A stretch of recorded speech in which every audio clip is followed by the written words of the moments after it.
Let us pray. Almighty God, we willingly acknowledge you as the supreme being, most gracious and most merciful. Look down, we beseech you, on us who are members of this Senate, and deign to assist us in the duties that we have to perform on behalf of our beloved country of Trinidad and Tobago. Open our eyes to see the truth and help us to accept it with all its implications into our lives. Direct us, O Lord, in our deliberations, so that setting aside private interests, unwholesome prejudices, and personal affections, we may treat all matters set before us with honesty, courage, and conviction. Through all we say and do in this Senate, may we give glory and honor to your holy name, inspire confidence in our fellow citizens, and make a positive contribution to the peace and prosperity of our nation. Amen.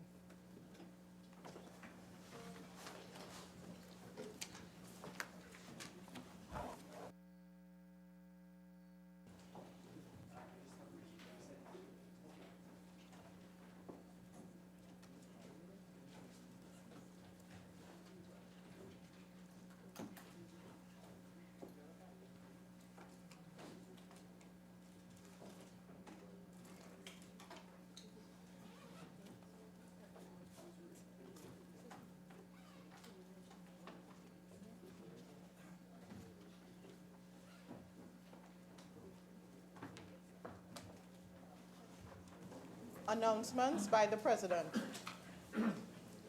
Honorable Senators, I have granted leave of absence to Senator the Honorable Paula Gopi-Schoon, Senator Dr. Lester Henry, Senator Sophia Choate SC, all of whom are out of the country, and Senator Khadija Amin, who is ill.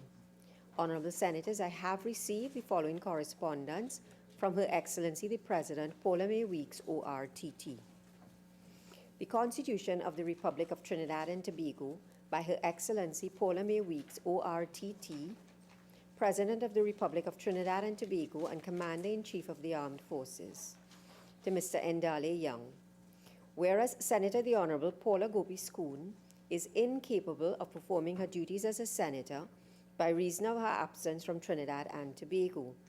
Now, therefore, I, Paula May Weeks, President as aforesaid, acting in accordance with the advice of the Prime Minister, in exercise of the power vested in me by Section 44(1)(a) and Section 44(4)(a) of the Constitution of the Republic of Trinidad and Tobago, do hereby appoint you, Ndale Young, to be a member of the Senate temporarily with effect from the 19th of November 2019 and continuing during the absence from Trinidad and Tobago of the said Senator the Honorable Paula Gopi-Schoon.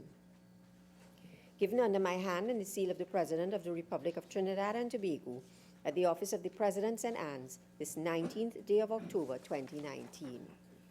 To Mr. Harvey Boris, whereas Senator Dr. Lester Henry is incapable of performing his duties as a senator by reason of his absence from Trinidad and Tobago, now therefore I, Paula May Weeks, President as aforesaid, acting in accordance with the advice of the Prime Minister, in exercise of the power vested in me by Section 44(1)(a) and Section 44(4)(a) of the Constitution of the Republic of Trinidad and Tobago, do hereby appoint you, Harvey Boris, to be a member of the Senate temporarily with effect from the 19th of November 2019 and continuing during the absence from Trinidad and Tobago of the said Senator Dr. Lester Henry.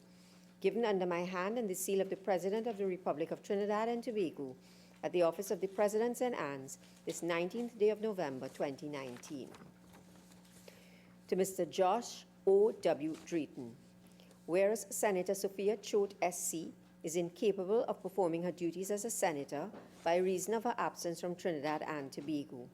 Now, therefore, I, Paula May Weeks, President as aforesaid, in exercise of the power vested in me by Section 44(1)(a) and Section 44(4)(c) of the Constitution of the Republic of Trinidad and Tobago, do hereby appoint you, Josh O.W. Drayton, to be temporarily a member of the Senate with effect from the 19th of November 2019 and continuing during the absence from Trinidad and Tobago of the said Senator Sophia Choate SC. Given under my hand and the seal of the President of the Republic of Trinidad and Tobago at the office of the President St. Anne's this 19th day of November 2019. Honorable Senators are required to take the oath.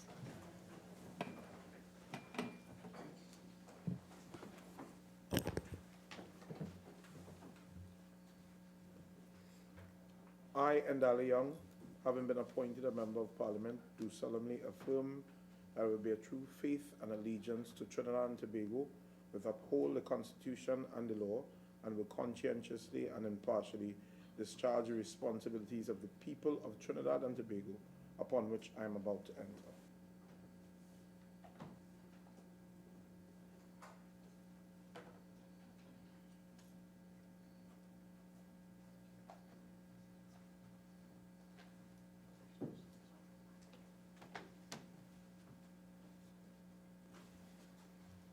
I, Harvey Boris, having been appointed a Member of the Parliament, do swear by Almighty God that I will bear true faith and allegiance to Trinidad and Tobago, and will uphold the Constitution and the law, and will conscientiously and impartially discharge the responsibility to the people of Trinidad and Tobago upon which I am about to enter.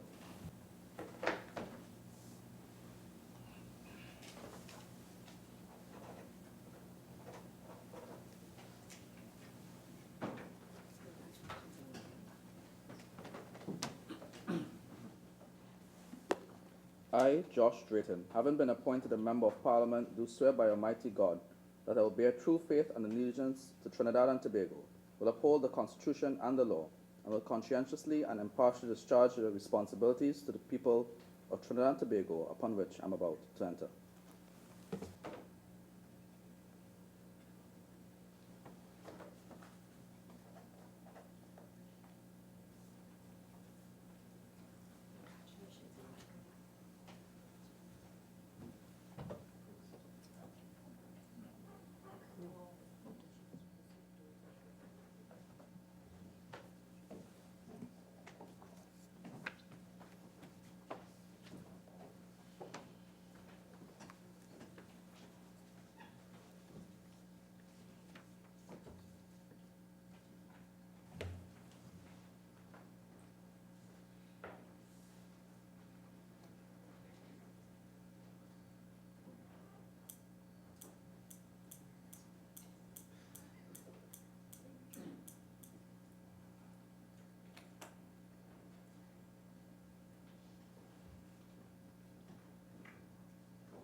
Honorable Senators, I'm awaiting the instrument of appointment for Mr. Zakur, and when we receive it, with your leave, we will revert to this item on the order paper. Bills brought from the House of Representatives as listed on the supplemental order paper. The Urban and Regional Planning Profession Bill 2019 in the name of the Minister of Planning and Development. Papers. Minister of Labour and Small Enterprise Development.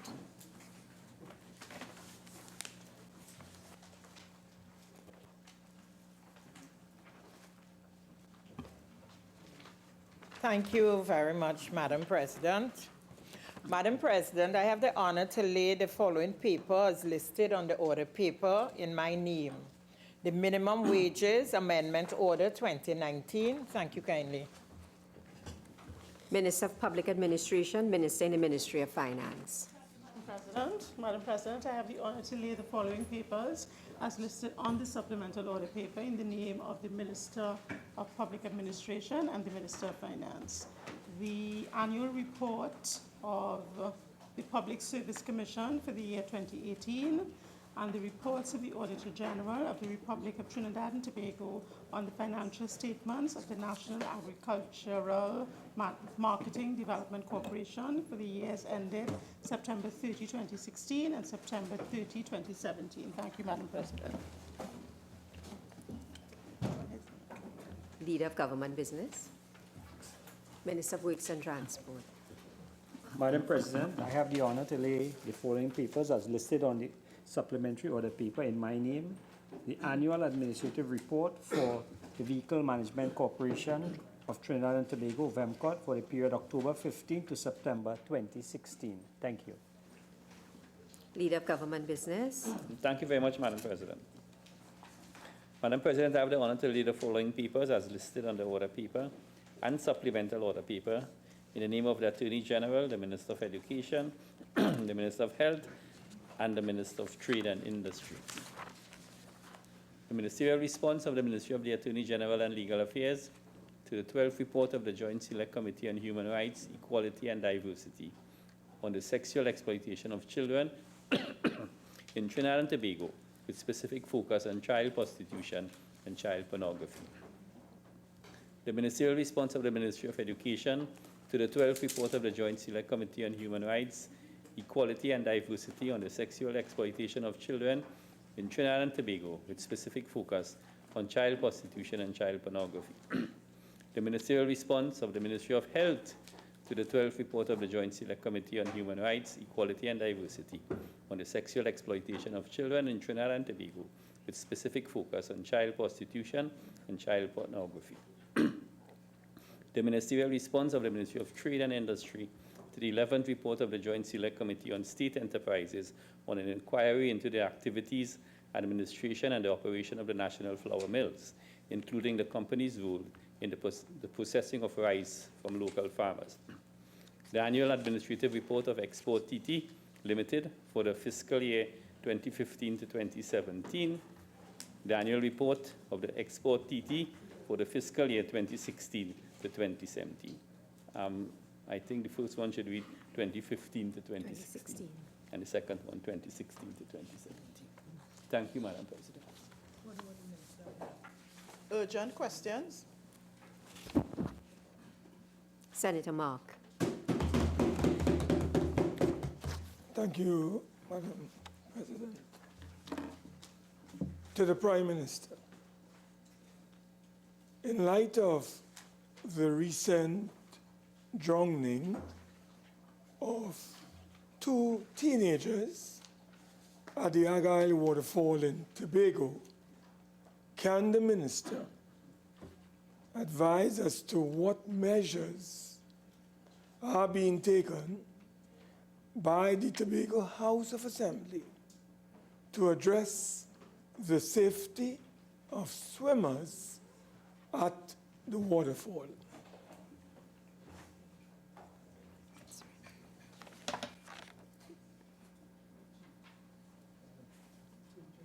Attorney General.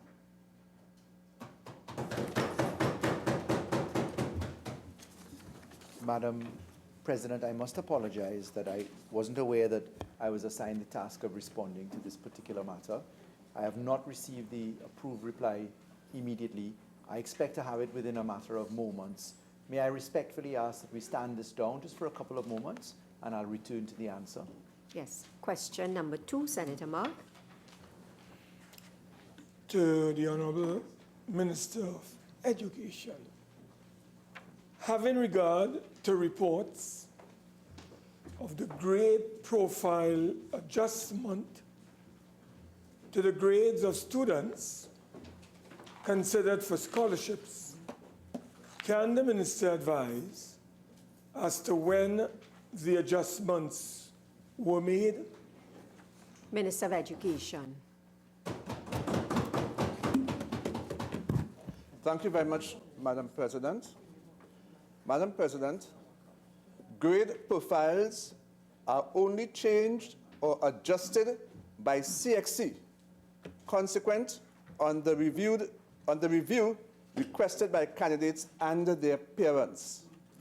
The review process and adjustment remain the purview of CXC and not the Ministry of Education. Thank you. Senator Mark. Can the Minister indicate whether he can advise us when did the CXC adjust or amended these grades?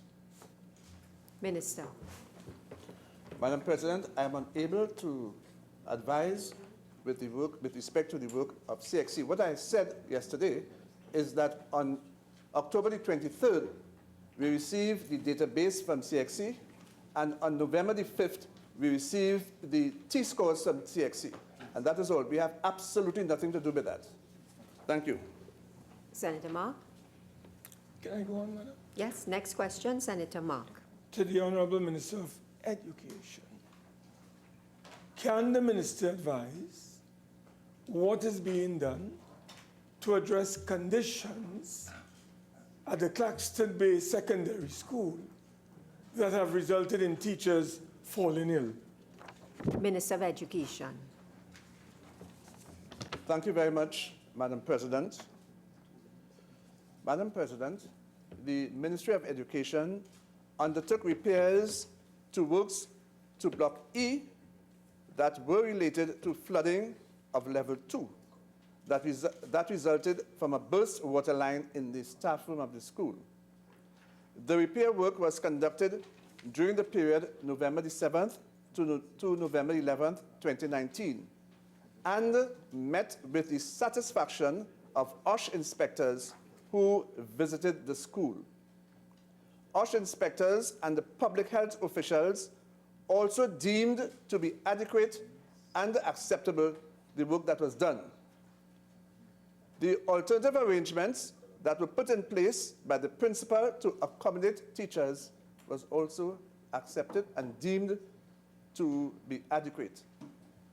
Based on a refusal to work, which was submitted by the teachers, and this was accompanied by a medical certificate, OSH, in a letter dated November the 18th, 2019, that was yesterday, has requested that the following be done. 1, to conduct a scientific assessment of the interior surfaces of the administrative building and the staff room. 2, to sensitize the interior of the administrative building and staff room post. And 3, to carry out air quality testing at the school. These matters are currently being addressed in order to return the school to normalcy in the shortest possible time. Thank you. Given what the minister has said, Madam President, can he advise as to what time frame he anticipates this matter will be rectified? Minister. Madam President, I can only say that we need to get the report from Kareri, who will be doing the air tests, and once that is done, then we'll be able to give to the school authorities the information with respect to when school can resume. Senator Mark. Next question, Senator Mark. To the Minister of National Security.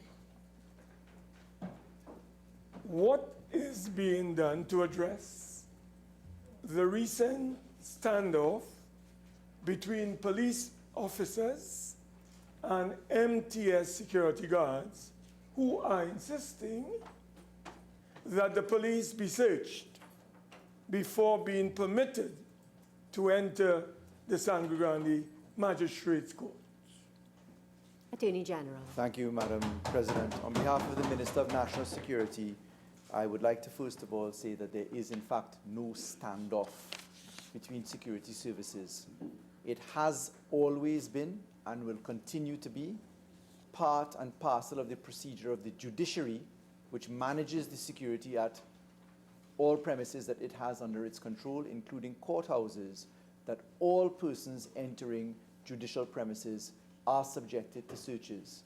This is particularly the case insofar as there have been recent security threats, which are well known in the management of significant and high-profile matters. I had an opportunity to speak with the administrative officer in charge of this matter at the judiciary directly to inquire whether there was any merit to the bold assertion that there is in fact a standoff between security services, and I am told categorically that there is no such standoff.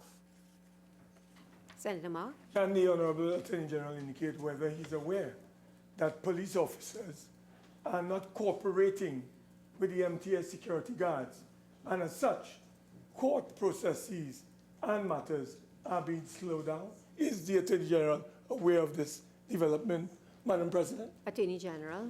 I am not aware of such a scurrilous and scandalous allegation, Madam President. To even present the question that way is born on the portrayal of presenting a fact. That is not a fact, Madam President. Whilst it is that security is a major concern, anyone who has visited any sophisticated jurisdiction, and Trinidad and Tobago is one, I admit, will see that this is par for the course. Security, even at an airport, is managed with strict process, including all police officers, etc. So I reject Senator Mark's attempt to make this into something that it is not. Next question. Is he ready? Yes. Yes. So, question You are number ready, one. AG? Yes, please. Okay. Through the Honorable Madam President, to the Prime Minister. In light of the recent drowning of 2 teenagers at the Agai waterfall in Tobago, can the Minister advise as to what measures are being taken by the Tobago House of Assembly to address the safety of swimmers at the waterfall? Attorney General. I wish to apologize to the Honourable Senator for not being prepared to answer this question when it first arose. Madam President, there can be no greater tragedy than the loss of your children. And I wish on behalf of the government and this entire Senate to offer deepest condolences to the parents and family members, schoolmates and teachers of those 2 beautiful teenagers who lost their lives in what appears to be an act of nature, an act of God. Far be it to even call it an act of God. With respect to the matter, the reports that have come to the Office of the Prime Minister, and certainly those portrayed in the national domain, demonstrate that it was as a result of very heavy rainfall, that there was a water surge coming out of the water flow, and that water surge caused one of the teenagers at the fall in regular and normal conditions to be thrown into waters, and then she succumbed to difficulties. It was an act of bravery, pure, unbridled, selfless bravery by that beautiful young man who lost his life when he dove into the water to try and save his friend and colleague. Regrettably, Madam President, both of these teenagers lost their lives. Whilst the THA may give every assurance possible that the safety of swimmers is paramount, these are not in fact swimmers per se. These are persons caught in the rip current coming onshore, which pushed one of them into the waters. It is unfortunate that these things happen. And if I dare say so, in the 9 years that I've spent in this Parliament, far less than my friend, the Honourable Senator Wade Mark, this is perhaps one of the most difficult answers I've had to give. So that is the update coming. The THA is out and running on this matter and wishes to assure people of its concern. Honourable Senators, the time for urgent questions has expired. Honourable Senators, I am in receipt of the instrument of appointment, so I shall now deal with this item. To Mr. Eli Zakur, whereas Senator Khadija Amin is incapable of performing her duties as a senator by reason of illness, now therefore I, Paula May Weeks, President as aforesaid, in exercise of the power vested in me by Section 44(1)(b) and Section 44(4)(b) of the Constitution of the Republic of Trinidad and Tobago, acting in accordance with the advice of the Leader of the Opposition, do hereby appoint you, Eli Zakur, to be temporarily a member of the Senate with effect from the 19th of November 2019 and continuing during the absence from the Senate of Senator Khadija Amin by reason of illness. Given under my hand and the seal of the President of the Republic of Trinidad and Tobago at the Office of the President St. Anne's this 19th day of November 2019. Honourable Senators, the Senator is required to take the oath.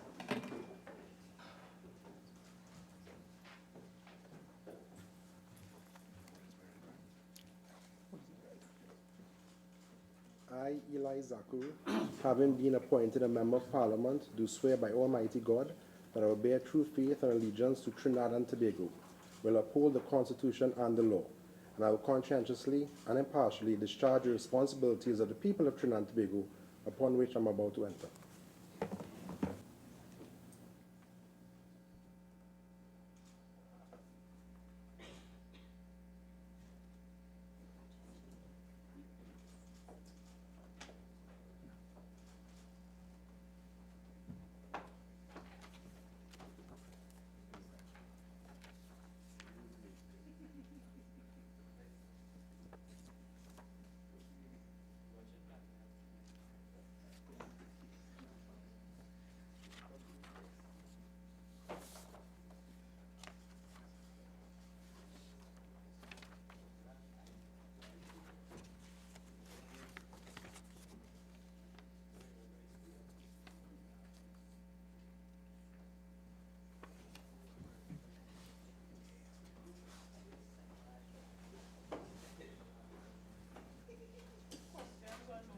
questions for oral answer. Leader of Government Business. Thank you, Madam President. Madam President, government is pleased to announce that we'll be answering all 3 questions on notice, and we would be answering, that's for oral answers, and we'll be answering questions 43, 47, and 49. For written, the answers will be submitted shortly to the Parliament, and we ask for deferral of question number 30 for 2 weeks. Question number 30 is deferred for 2 weeks. Senator Mark.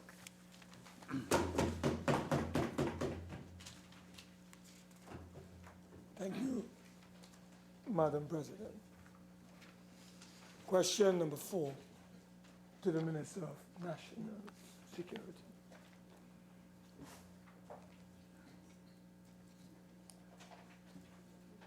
Attorney General. Madam Speaker, I'm authorized by Cabinet to provide the following answer. According to information provided by the Commissioner of Police of the Trinidad and Tobago Police Service, an investigation was conducted into the circumstances surrounding the accident. The results of the investigation revealed that no further action was recommended, and accordingly, no compensation was deemed by the TTPS to be due to Mr. Forbes. Senator Mark. Can the Attorney General indicate to this Honorable Senate whether the government would be prepared to provide to the Senate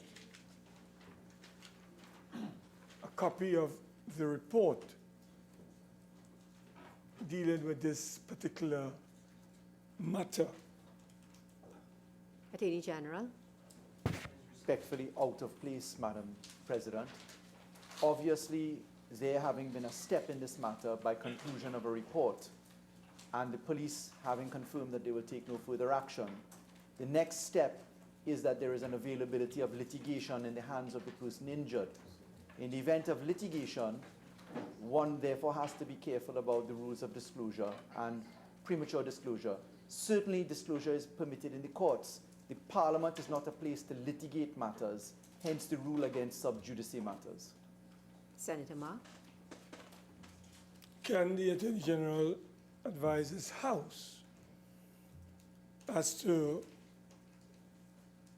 some of the factors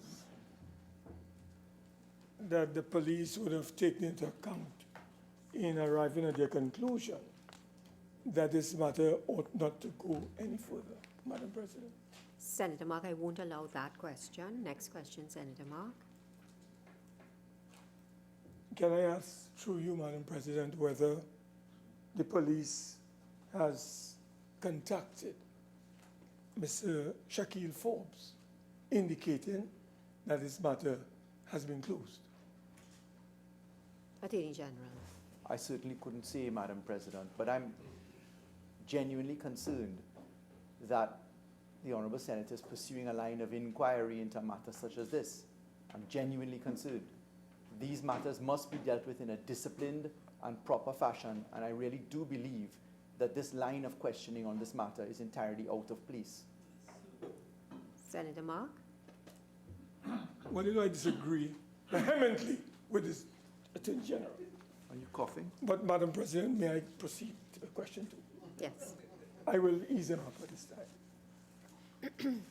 I know he's on his way out. Senator Mark. Sorry, Madam President. I understand he's leaving San Fernando West to go to San Senator Fernando. Mark, Sorry. please. Question number 5 to the Attorney General. Attorney General. I thank the Honourable Senator for presenting an actual question as opposed to vagaries. Madam President, good industrial relations practices and certainly government policy have for decades required that the representing trade unions negotiate and treat with the entities from where their members originate directly. The government has been advised by the judiciary that meetings were held with the Union Executive of the Public Services Association, with the staff side of the Joint Consultative Committee, and with judiciary staff. The judiciary has further advised that at those meetings, updates and documentation were provided, and there was dialogue wherein question and answer sessions were had.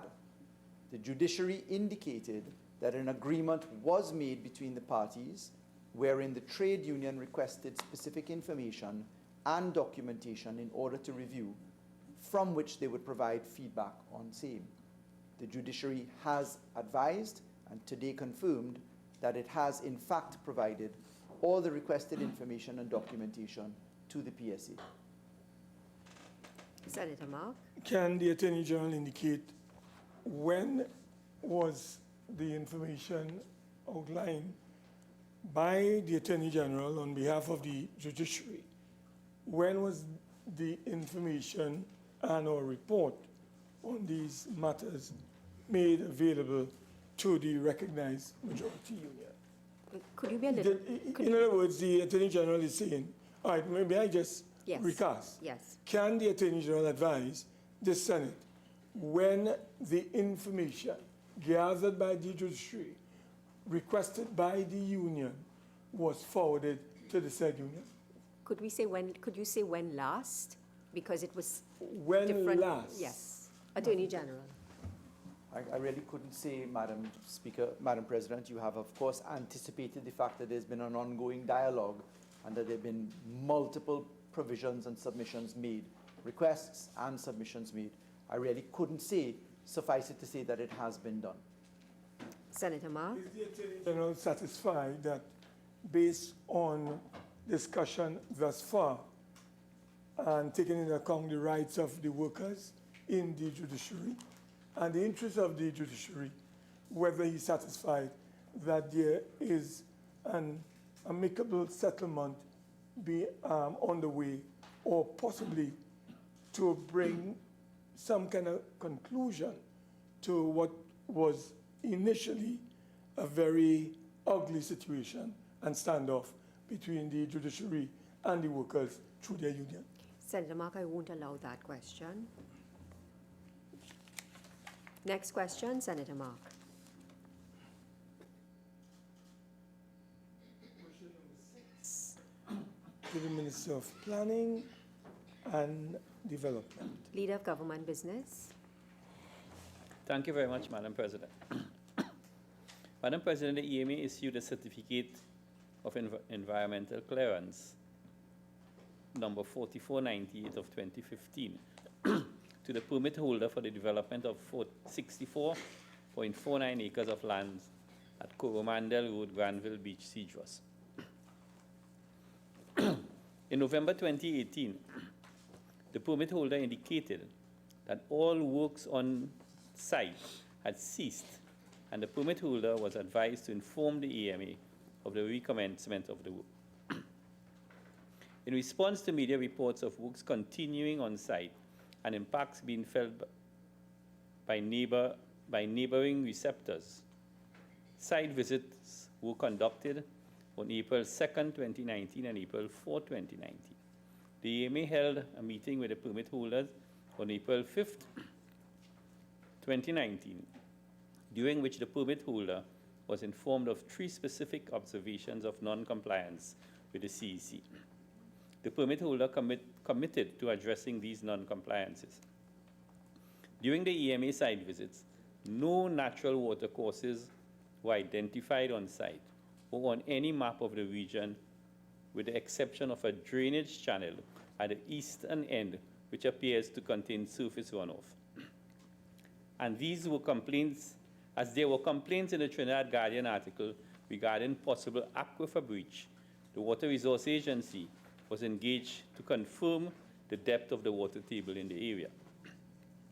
Based on the response of the Water Resources Agency, it noted, and I quote, "The proposed development overlies an unconfined aquifer. The area information recharge occurs by the infiltration of water from the ground surface directly into the aquifer.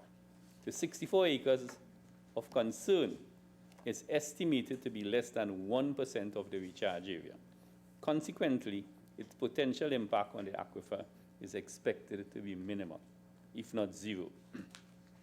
Another site visit was conducted on April 12, 2019, to to investigate an incident of flooding which was reported to the EME. Based on observation of the site, there were evidence of flooding observed only on the southeastern boundary of the permit holder's development site. The permit holder has since responded to the complaints by installing additional drainage channels within the flooded area, which mitigated the issue. Further assessment of the measures introduced to prevent further collection of water on the site was conducted and have been effective, ensuring the flow of storm water throughout the surrounding areas. The EMA has received no further complaints on this matter. This site will be closely monitored by the EMA's permitting, monitoring, and compliance units for adherence to all applicable CEC conditions.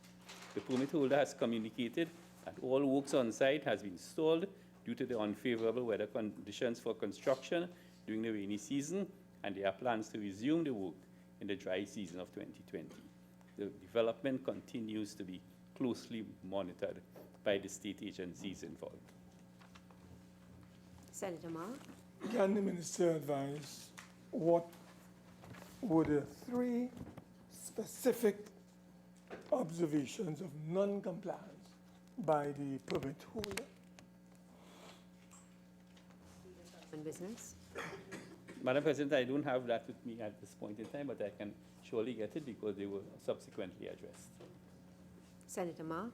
Can the honorable minister share with the Senate the name of this permit holder that was in breach and violation of all these matters surrounding the EMA guidelines? Who is this permit holder? Would you care to share with us? Senator Mark, I won't allow that question. Okay. Can the honorable minister indicate whether what kind of surveillance or monitoring does the Ministry of Planning and Development, the EMA, intend to carry out to ensure, Madam President, there are no further and future breaches by this permit holder? What kind of monitoring, surveillance would be effected to ensure that there are no further Minister. breaches? Obviously, Madam President, the EMA has its compliance officers. So they will be making periodic visits to check what is happening, whether any work that is being conducted is in breach of the CEC that was issued. And when work recommences in the dry season of 2020, that process will begin in earnest. Senator Mark. Madam President, can the minister indicate whether this permit holder, having been in breach of certain guidelines established by the EMA, whether he can advise this honorable Senate whether, for instance, that permit holder was charged, or any sanctions, I should say, Madam President, instead of charge, were imposed on this permit holder given the breaches that were discovered by the EMA, by the Town and Country Planning, and by the Ministry of Planning and Development. What sorts of Minister. sanctions? Madam President, in a lot of CECs, and when it is being implemented, there are instances of non-compliance. That is not unique. And Senator Timol is shaking head because he is in this type of business. So periodically, the EMA makes a check. If complaints come from the community or from surrounding areas, they are informed and then they make a check. So non-compliance is not possibly the same as breach. So once the non-compliance is corrected, the development goes on. Public business. Madam President, Senator Mark. Madam President, I just wanted a clarification on a matter. Madam President, you would recall that question 30, which you based on the request made by the Honorable Minister, be deferred for 2 weeks. You would be aware that this matter was on the order paper in the last period. It is back here. And I would have thought that the government would have had adequate time to reflect and report on this matter.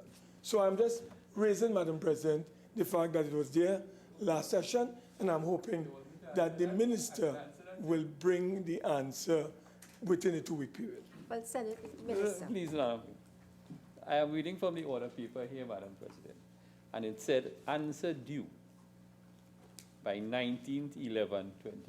That is today. I'm within the standing orders to ask for a 2-week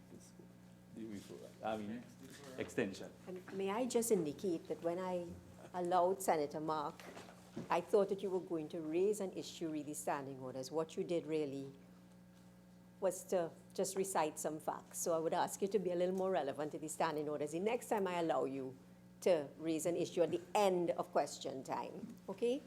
I'm guided. Public business, government business, bills, second reading. Honorable Senators, the debate on the second reading of the following bill, entitled An Act to Amend the Bail Act, Chapter 460, which was in progress when the Senate adjourned on Tuesday, November the 12th, 2019, will be resumed. Those who spoke on this matter are as follows: the Honorable Faris Al-Rawi, MP, Attorney General, who moved the motion, Senator Saddam Hussein, Senator Anthony Vera, the Honorable Stuart Young, MP, Minister of National Security, Senator Sean Sobers, Senator Hazel Thompson, IE, Senator Sophia Choate, SC, Senator the Honorable Clarence Rambarat, Minister of Agriculture, Land and Fisheries. Senator Obika. Thank you, Madam President. As I begin my contribution, I want to echo a phrase that we've heard time immemorial in this country: tough on crime. And I want to anchor my contribution to be true to that phrase. What exactly do we mean when we say we are tough on crime? And if, in fact, the creeping provisions in this bill, and I say creeping because we are trying to make changes to legislation that was supposed to have been the fix for bail just this year in the last session, that should have been the tool that the government would have needed to be tough on crime. Now, the bill has 3 clauses, where the material clause being the clause which seeks to amend the Bail Act to provide for circumstances in which bail may be denied to a person who is charged. And then we have several offenses that are scheduled that in some instances would bring many things into question. One of those things would be the role of the Police Complaints Authority and the resources for it, which I will deal with at the tail end of my presentation. Another thing would be what exactly is in place for officers in executing the law to ensure that they are truly, in fact, operating in good faith. Because a lot of this legislation, Madam President, I want to submit, depends squarely on the full faith and confidence of each and every single police officer in the police service. And where we have a police commissioner who is on record as being openly complaining about police officers who,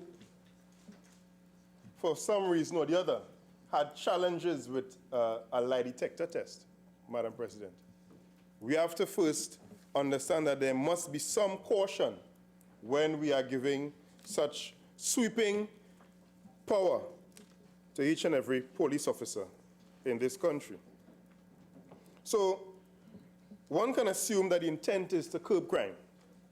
However, for the past 4 years and 2 months, 3 months of this government, the measures that were brought to this parliament did not succeed in fixing that main issue, that main issue that the citizens look to when they try to assess crime, which is the murder rate. Of course, we know crime is more than the murder rate. We know violent crime is still more than the murder rate, but it is still that statistic that the population looks to. And the murder rate is climbing to dangerous proportions. It is clear for all to see, Madam President, that this current Minister of National Security has failed. And it is clear also that in that failure, the government is trying to use legislative fixes that will not solve crime, but that will only deflect where the blame should be. So there's a government failure. And I want to say, being tough on crime, Madam President, when you look at the Anti-Gang Act, the Firearms Act, Sexual Offences Act, and all these schedule offenses that are captured by this legislation where bail is concerned, once committed with a firearm and so on, should have been the end result. And they talk of a whole of government approach that this government came in with should have been really what the focus was on, but there is no whole of government approach because there is no providing for opportunity for our nation's youth. When you take away access to education and the HYPE and the MUST and the NESC and so on, and the GATE program, what you're actually doing is you are increasing the push factors, pushing our nation's youth into crime. When you take away, when you have the increase in hunger in our country, removing social support with food cards and so on, you are contributing to that. And this is also being expressed, Madam President, by the youth of our nation. There's a popular song by an artist called Jaron Nurse, where he is extolling the virtues of positive vibration and good music to direct our nation's youth in a good direction. And he's calling on the singers of the day, the young people, Jalano and Swandan, to sing positive songs. So Jaron Nurse is recognizing, Madam President, what this government has failed to see, that it is a whole approach and a holistic approach that is required to solve crime. But if every 6 months we come to Parliament and we take this approach where we increase fines, we increase sentencing, which we have done, we increase, we widen the net where the police officers can capture persons, but yet crime is not being abated. We must recognize that this problem of fixing crime does not find a solution in a legislative fix. A legislative fix is not the solution. The only solution to fix crime is for the government to get down and do the work that is required to fix crime in this country. So, I want to ask, what did the Minister of National Security expect? The case that the minister used about a young person in a vehicle with eight pieces of a gun. And scaring the population. Madam President, I want to say the population is already scared beyond belief. There is no more scaring the population again. Population is clear. They are clear that changing the law will not fix crime in this way. The population are also clear that a criminal does not do a cost-benefit analysis when he is about to commit crime. The population is also clear too, Madam President, that the system of an unjust system also creates criminals. Because when a father has to look at his children for nights on end and he cannot put food on their tables, what we are doing as a country is creating criminal intent in that father. When you take away the food card program, you take away tuition for preschool education, we are doing that. Now, one of the solutions we can look to is the Police Complaints Authority. If we, and I hope other contributors can, who have better knowledge of this, the work of this authority, can show how we can strengthen the Police Complaints Authority, notwithstanding the measures in this bill.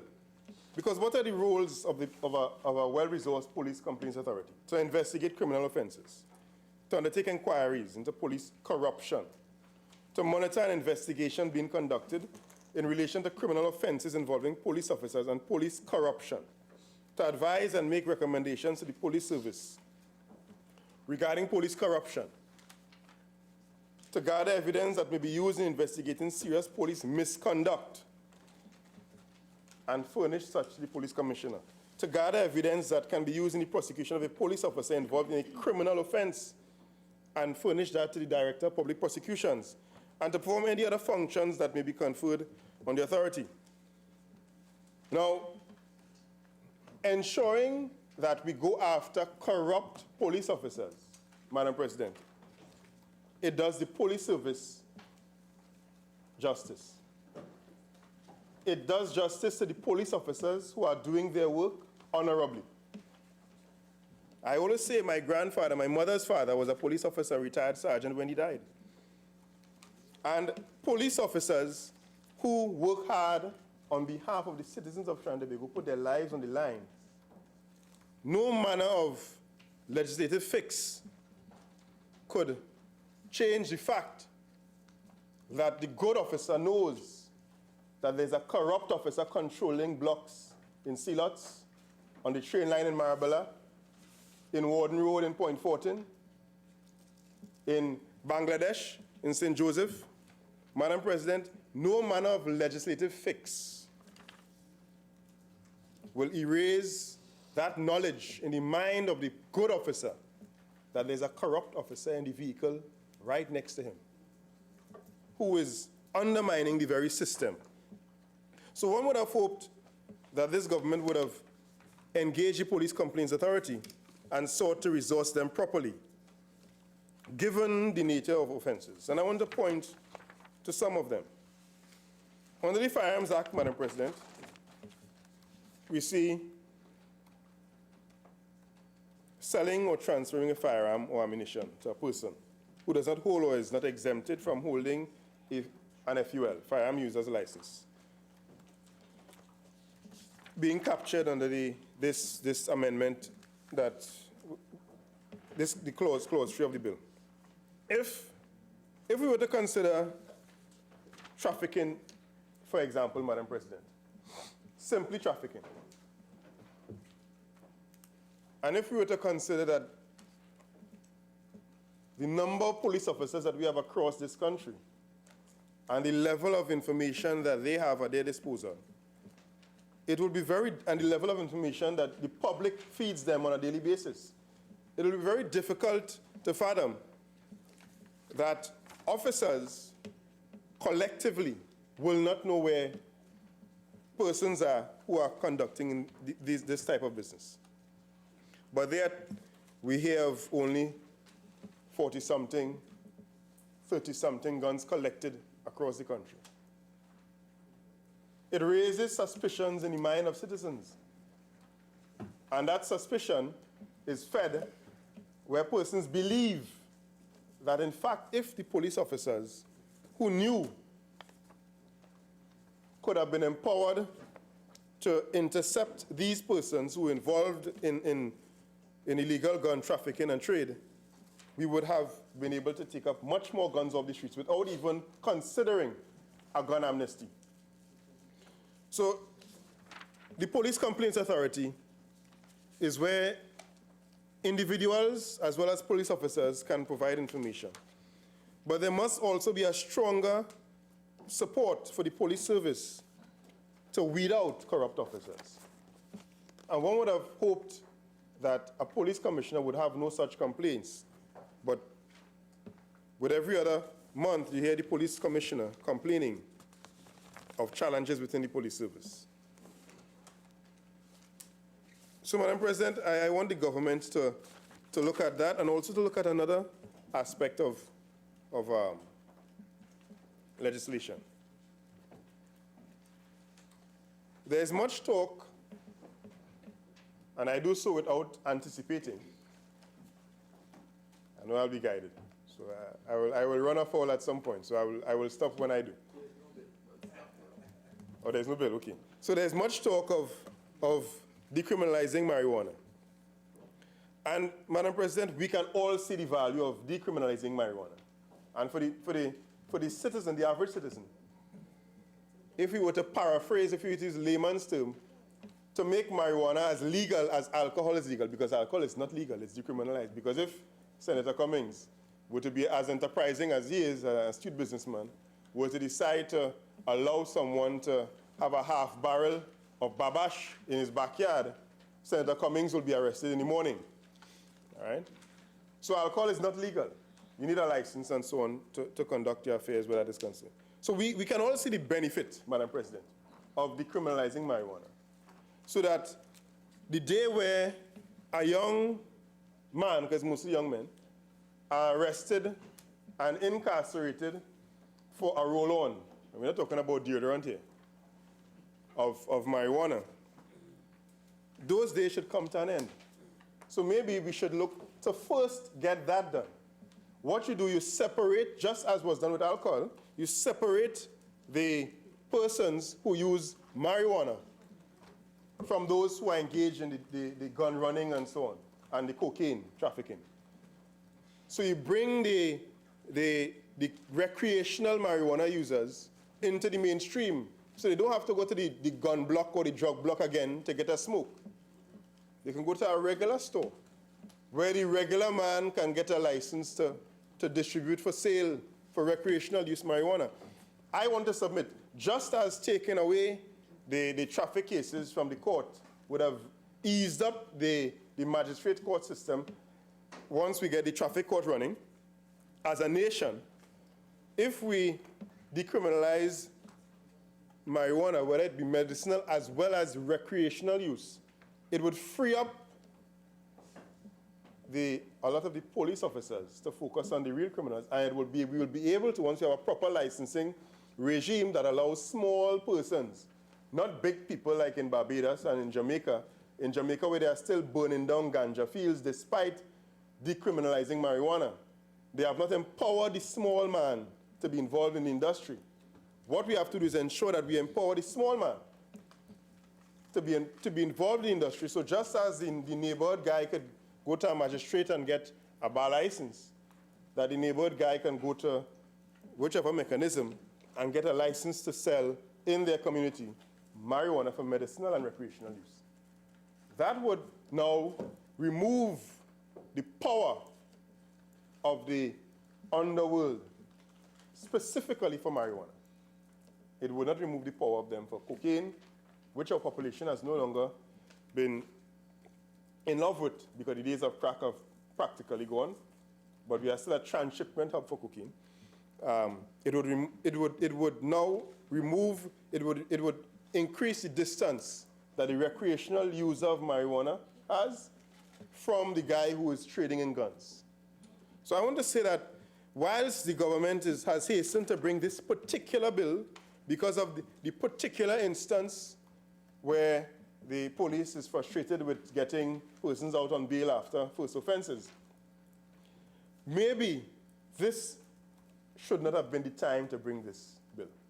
Maybe the bill that should have been before this House was just as we want to, as a nation, remove the traffic offenses from the magistrates' court. Now could have been the time to bring proper legislation to decriminalize marijuana with accompanying regulations that has a licensing regime that allows individuals in the country to purchase for recreational use without having to go to the criminal in the community. So what you do is you bring people mainstream. You may even have a mechanism where you can remove persons who are involved in this criminal underworld in a form of an amnesty of sorts. Might be a drug amnesty, so that they can become now legal and law-abiding citizens. just as was done when alcohol was legalized in other jurisdictions. Now, Madam President, I want to say that when you look at the offenses, except the ones that are offenses of the person regarding sexual offenses, Children's Act, but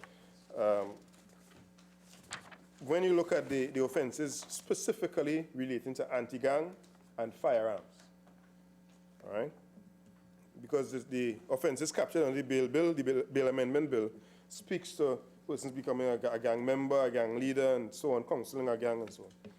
When you look at a lot of the activities of these gangs, Madam President, whilst guns are involved, where they commit violent offenses against persons, assault, and as well as shooting with intent and murder, many of them are really involved in marijuana trade. So if we were to, of course this is anecdotal, so we would need to depend on better studies from criminologists at the University of the West Indies, as well as researchers in the government. I grew up in Marabella, very close to the line in Marabella.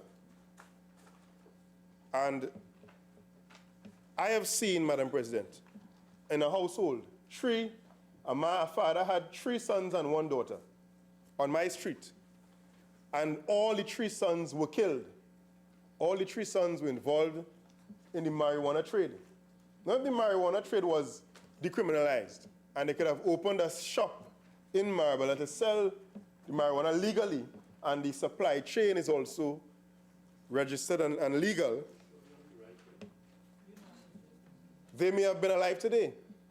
But because guns and gangs, which are offenses captured under this bill, are tied to the marijuana trade, if we pull the marijuana trade out of it, it would separate and free up many of our nation's youth. I'm saying this bill is the wrong bill.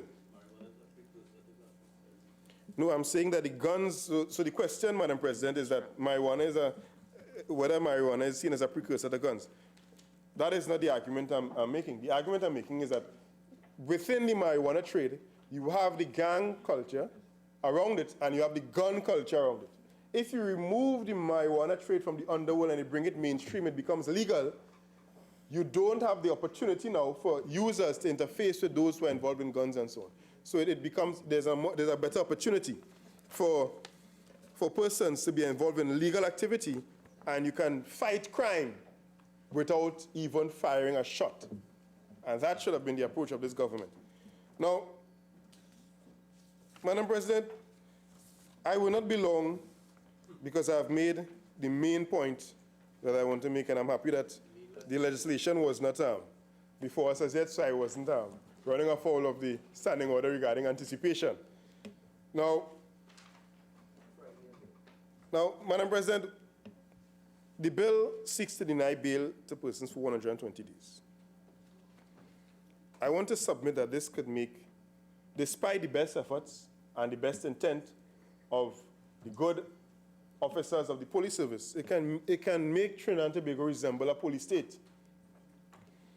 We have to be very careful how we give these powers to officers, especially where you have a police commissioner himself complaining that you have officers who have refused to take the lie detector test, and he himself having significant issues with them. How can we then give such powers to police officers where even the police commissioner has trust issues with several members of the police force? That is a big issue. We have to be very careful when we give much responsibility to them, that we can trust that they will be persons who we can hold to the highest level. The procedure of depending on a charge to deny bail assumes the infallibility of the process of conviction. So where there is no recourse to a judge, as Senator Vieira was asking about, as Senator Choate was also pointing to, in my mind, we are saying that the process is infallible, and that we trust the entire process of apprehending and conviction, and that we have no issues that persons can be framed and that we have no issues with trusting every single police officer. If we have even an issue with one step along the way to conviction, then we should give the opportunity to the courts to intervene. The courts must have the opportunity to intervene at any material time that someone so accused believes that they wish to avail themselves of the court. So therefore, if there is any chance that an innocent person could have been captured wrongfully, the courts can provide some assistance to that person so that their name can be cleared and they can be free until they are finally convicted. Now, Mr. Vice President, there is a report titled Police Corruption Report on TNT, Police Deviance and Community Relations in Trinidad and Tobago by Nathan Pino and Lee Michael Johnson. It's in a Policing and International Journal, and the date is the 23rd of August, 2011. I just want to read just a short abstract from it. The purpose of the report. It said, corruption and poor relations with citizens are known to be pervasive in the Trinidad and Tobago Police Service. Police deviance permeates all levels of the TTPS and threatens the sustainability of reforms. Now, of course, there's a caveat here. The methodology of the research was one where they spoke to persons who may have been persons of interest to the police service. So, of course, you have to be cautious how you take the information, but it's still information that you can balance with other sources. So the findings are the types of police deviance that emerged as major themes were: 1, inadequate crime control and protection of citizens; 2, maltreatment of citizens; 3, capricious response to criminals; 4, bias toward less serious crimes; and 5, police corruption and collusion with criminals. However, respondents also offered solutions and expressed optimism about police community or cooperation. So what are the social implications of this? The results suggest that both the need and potential to improve police-citizen relations and reduce police deviance. So, Mr. Vice President, every single aspect of police deviance here can cause someone, well, except bias towards less serious crime, can cause someone to be wrongfully accused and so charged, and therefore an injustice can be served. Because if you were to go back, inadequate crime control and protection of citizens, maltreatment of citizens, that can easily lend to a police officer looking at this and saying, okay, you are members of a gang. And by virtue of this, first offense, no bail. Simple, for the first 120 days. Capricious response to criminals. The system decides, well, you are a criminal anyway, so we're not even going to provide any facility for you to be heard. Police corruption and collusion with criminals. Criminal A, who was a corrupt officer in his grip, decides that he wants to get rid of individual B. And individual B becomes classed as a criminal. They find a charge, whether it be anti-gang or firearms charge, and that's it. He languishes in a cell for 120 days. Mr. Vice President, we cannot ignore the research that is available to us. We cannot ignore the complaints of the police commissioner, who has complained ad nauseum about his efforts to weed out corruption in the police service. We've seen his results. We are encouraged by his results. He has declared there's still a long way to go, which we understand as a citizenry. But therefore, it means that because we still have a long way to go, it becomes very difficult in any good conscience to give the powers that we want to give to police officers in this bill. It becomes very difficult to accept that. And finally, now is not the time for this bill. There are other things that could have been done, that could still be done to fix crime. And as I say, one, not panacea, but one method could be taking marijuana out of the hands of the criminal underworld, bringing it mainstream with wide sweeping stakeholder consultation that leads to the criminalization of marijuana in Trinidad and Tobago. I thank you.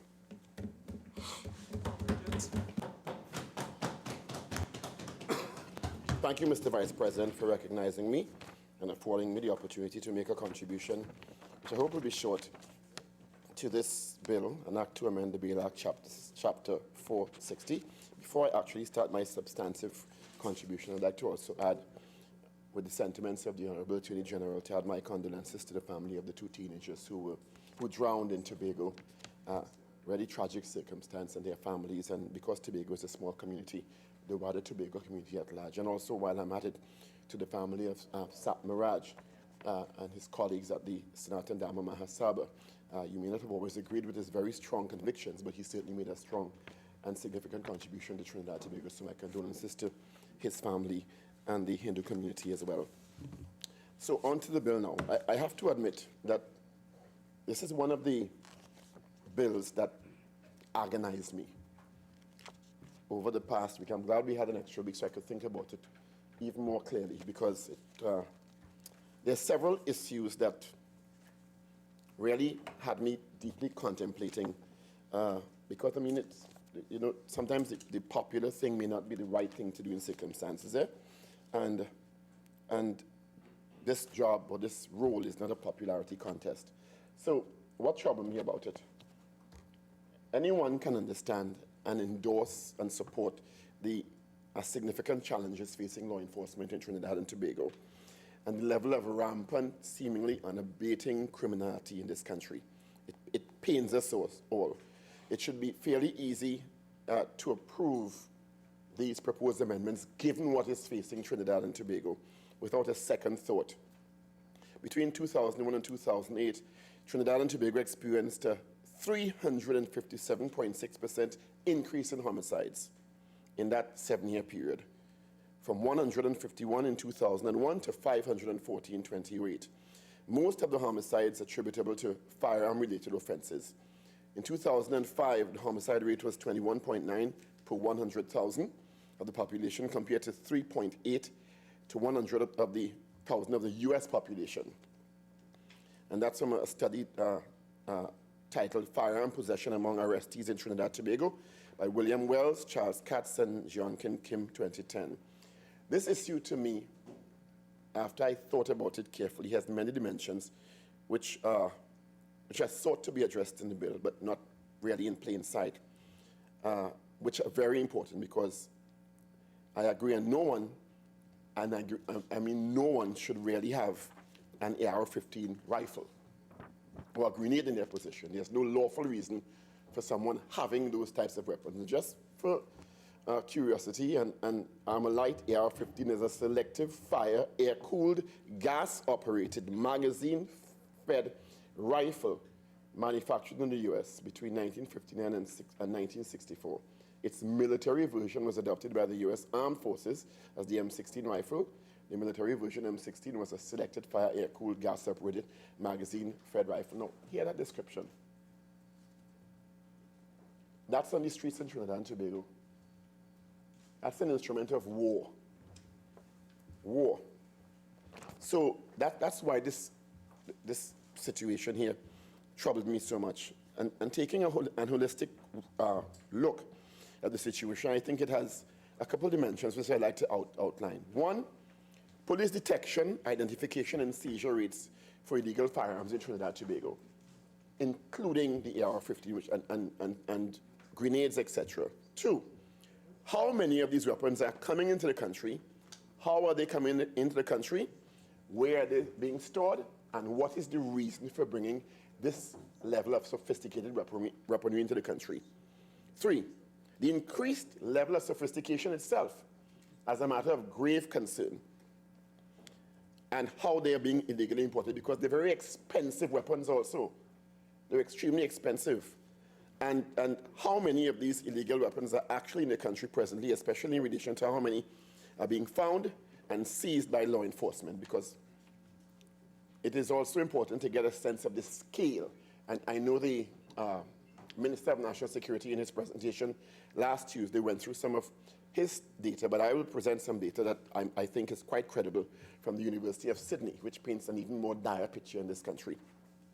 So I quote because the number of weapons also has a bearing on what we're facing in relation to what is being proposed as the solution or part of the solution in this bill. So Newsday, newspaper Sean Douglas, Thursday, 21st February 2019, 154 illegal guns in Trinidad and Tobago. As to the estimates, according to the Strategic Services Agency, the SSA, revealed by Fitzgerald Hines, he chaired the Parliament's Joint Select Committee on National Security. GSC member, I'm not seeking to bring the vice president into the debate today, but it's just part of the quotation. Nigel Freitas noted the police seizure of 1,054 firearms and 18,000 bullets in 2017. 18,000 bullets. Slightly fewer items in 2018. Right? There was an estimation by the SSA and the SP Jason Ford, who says that on average the police recover about 1,000 firearms a year. And the query as to the number of gangs ranging from 200 to 2,000, generally a total of 40,000 gangsters, according to this information. Newsday, Sunday, 18th May 2019, Julian Neves. Venezuelan guns among 8,000 illegal arms in Trinidad and Tobago.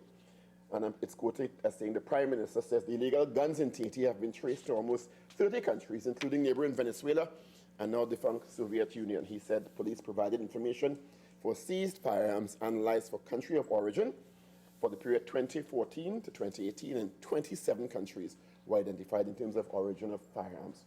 To give us a sense of the scope of the challenge we're facing in the proposed provisions in this bill. The countries listed: Argentina, Austria, Belgium, Brazil, Canada, China, Colombia, Croatia, Czechoslovakia, Germany, Hungary, Israel, Italy, the Philippines, Romania, Russia, Serbia, and Montenegro, South Africa, Soviet Union, Spain, Switzerland, Turkey, the United Arab Emirates, the UK, the US, Yugoslavia, and neighboring Venezuela. And quite a number of these weapons come from Venezuela, especially in the turmoil that's been going on in that country in the past couple of years.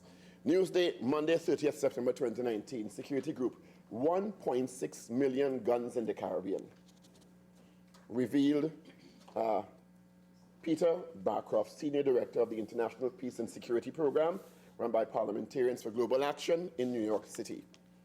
And also an article adapted from a Guardian newspaper article, Trinidad Guardian newspaper, September 15, 2016. Venezuelans trading with Trinidadians, guns and ammo for food.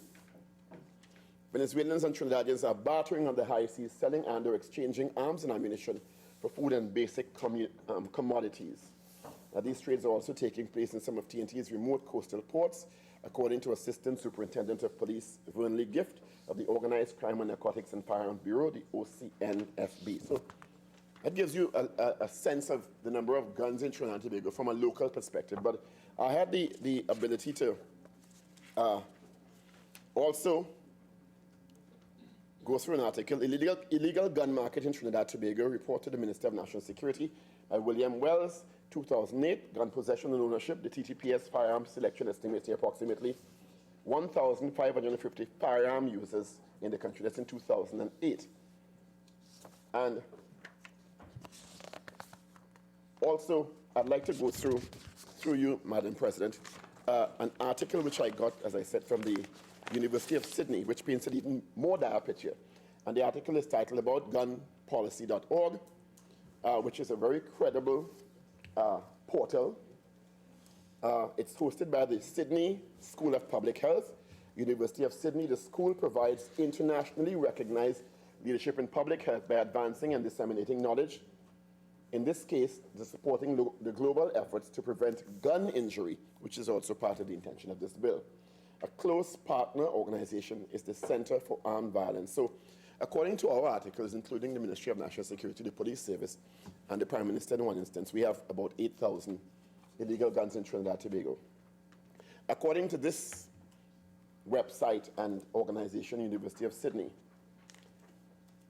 in 2017, the number of estimated guns, both illicit and illicit, held by civilians in Trinidad and Tobago, 2017 is 43,000.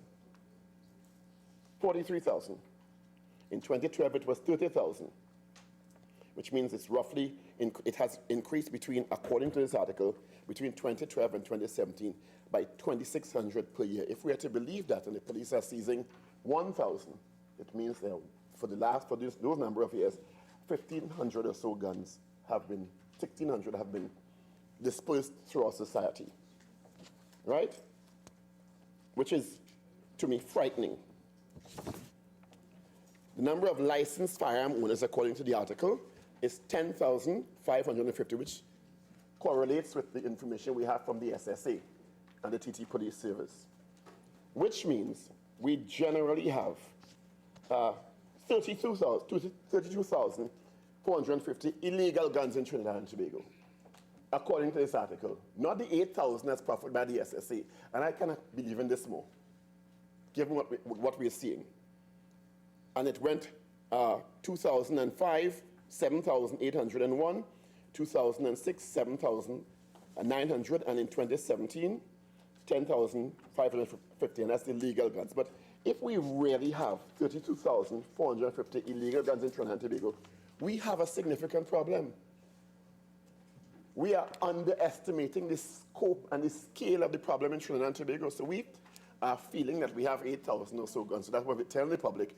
But if we have 32,000 illegal guns in this country, and the level of sophistication as AR-15 rifles, we almost into the era of a war zone for 1.4 million people. This is of grave concern to me, and should be to other members of the public and other members of this august House. So, also from the article, small arms exports to the U.S. The annual value of small arms and ammunition exports from Trinidad and Tobago reported by Customs is U.S. $727. And the small arms exports to the U.S. Customs, imports to Trinidad and Tobago by Customs, U.S. $385,754, and that's to buy illegal guns. Just as a comparative, Jamaica is, according to this article, in the realm of 200,000. So compared to Jamaica, we're not doing good, but we're still much smaller. And in terms of population, we should be very, very afraid. So I'd like to reference some of the concerns articulated by my colleagues, Senators Choate and Vera, that one of my concerns in the proposals in this bill is that more and more we are being asked to abrogate and circumvent the role of the judiciary in terms of the basic rights of citizens and put those in the hands of law enforcement. And as I indicated, I went out of my way to underscore the sentiments of the Minister of National Security and the Honorable Attorney General in terms of the scale of the problem we're facing. So to me, that should be an easy fix. But it still bothered me tremendously because institutions like the judiciary, Parliament, TT Police Force, get their power and authority from the Constitution, the supreme law of the land, but also from confidence of the public and credibility. And what we are generally, to me, saying in this is that, and this has been articulated by the Commissioner of Police and the Minister of National Security, who I really want to put on record as saying, I laud their efforts. I see these two gentlemen age in 12 months, turn gray with pressure, trying to keep this country safe. I believe their intention is noble. The only person who turning gray is the Attorney General. Because it's either he have good genes or a good butler, he'll die. So it's either one of the two. Maybe I'll defer to the good genes and resilience. Because I don't believe you're dying here. So I'm making light of it, but I see these two gentlemen putting everything into crime fighting in Trinidad and Tobago. No one wants to go into those jobs and fail. They're trying their best. And I know the provisions in this are in furtherance of that effort, trying to get a grip. And even with that set of my understanding that I still have fundamental concerns about the fact that what we're seeing is that, and as I said before, institutions, significant, critical institutions like the judiciary, get their authority and power from the Constitution, but also from public confidence and credibility. And what we're saying here is we have no confidence in the judiciary to make these decisions. And yes, there may be one or two judges or magistrates who make the wrong decisions, but do we abrogate the authority of the entire judiciary because of that? I knew you were going to ask me to give way, but yes. In my non-aging self, appreciated Honourable Senator, I just wanted to remind in your reflections that nowhere in the bail law as last amended, or even on this occasion, do we remove the judiciary's discretion. That was a feature of the old law for somewhere close to 20 years odd. We specifically amended that in the last round of amendments that we did, and on this one, we specifically allow the judiciary 2 bites at it. There's no exclusion of the judiciary at all whatsoever. Thank you for the clarification, Richie. But my understanding of it, and please correct me if I'm wrong, is if a person is held with any of these weapons, the option for bail is removed. It is exactly the case that the option is not removed. The person will go before the magistrate or the judge. The person will be invited to show cause, if necessary, why he should be granted bail. In other words, then it's a reversal of burden. That's done on a balance of probabilities. It then returns to the prosecution to carry out the position. That's under Section 5(7)(a) of the Bail Act. Under Section 5(1) of the Bail Act, there's an absolute discretion which is not affected of the right to bail. So in no circumstance whatsoever do we exclude the judiciary. Otherwise, that would be unconstitutional. Thank you, AG, Honourable AG, for the clarification. Through you, Madam President. And that was one of my greatest concerns, because it would have been saying to the public that the fundamental right of appearing before the courts to plead your case in a circumstance where you are found in possession of these extremely dangerous weapons, weapons of what we might use the phrase mass destruction, has been removed. And to me, it speaks to a wider issue in Trinidad and Tobago in addition to that. Because among the real issues, as I've outlined before, is if these guns are used in crimes in the legal market, how do they migrate, one, to the illegal market? How are we dealing with the issue of stemming the inflow of these illegal weapons into Trinidad and Tobago, which we don't seem to be successful at doing? How do we deal with the TT Police Service, although it's made significant strides under Mr. Griffith since his appointment almost a year and 3 months ago, but they are still, as Senator Obika outlined, serious concerns about credibility, police malfeasance, and corruption, which may thwart this intended process. How are we identifying the actual number of illegal guns in Trinidad and Tobago, and why are these sophisticated weapons being brought into this country? What are the distribution methods through Trinidad and Tobago? How many of these gangs are in possession of these weapons? And how these street gangs are actually operationalizing, moving these guns away from Trinidad and Tobago. And if we have 32,000 illegal guns in Trinidad and Tobago, we have a much bigger problem, because I don't know that we had 32,000 illegal weapons in 1990. And though we have different structures and mechanisms in place now, we should be all concerned as nationals of this country if that is indeed the case, when we see the trends around the world.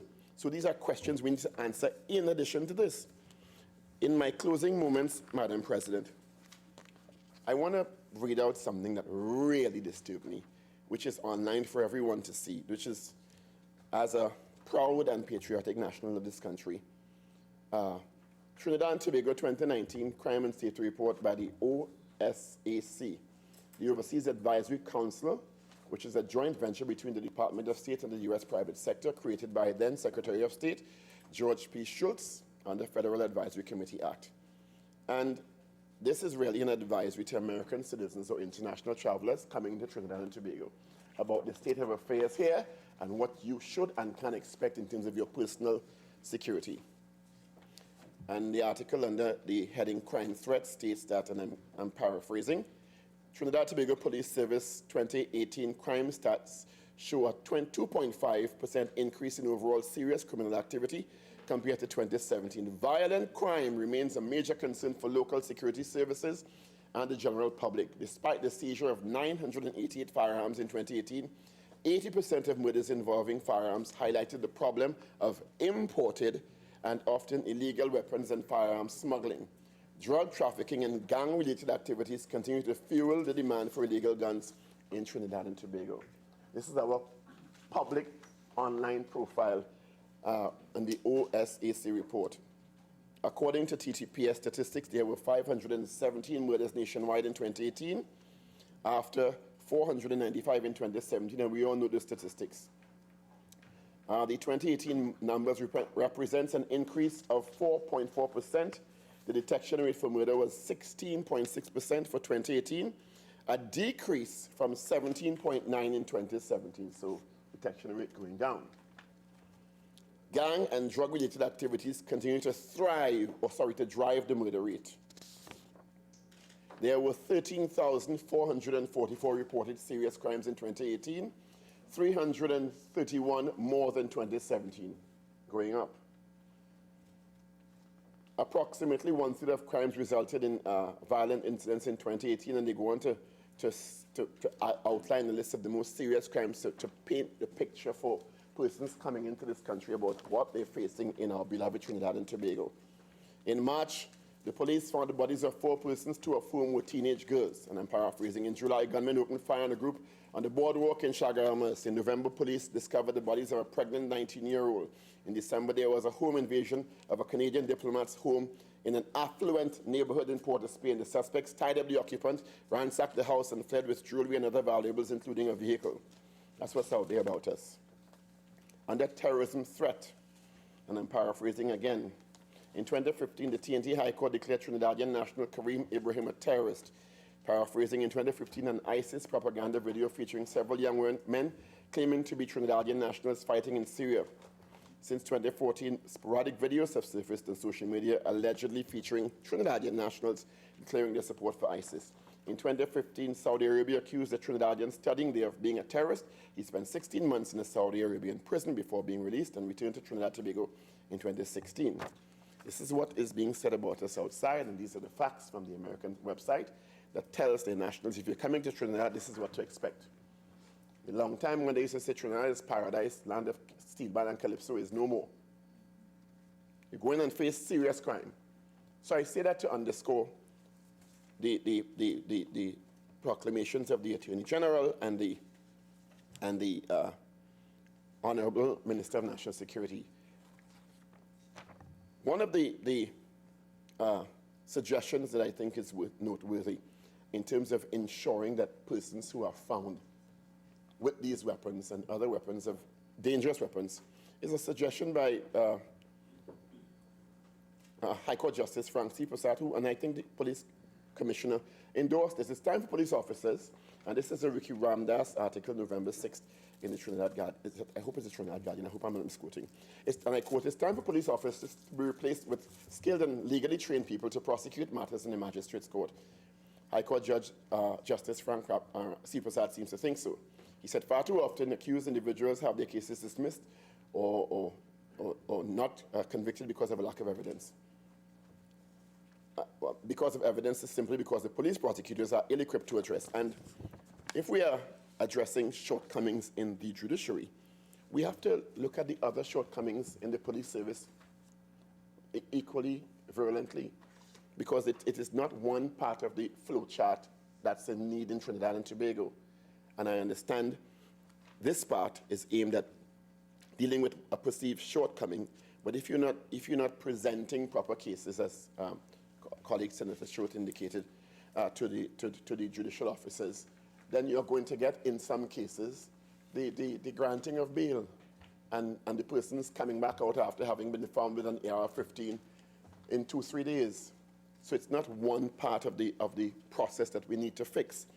In summation, Madam President, This is not an easy contemplation by any means at all. And I'm still, quite frankly, in the process of making up my mind.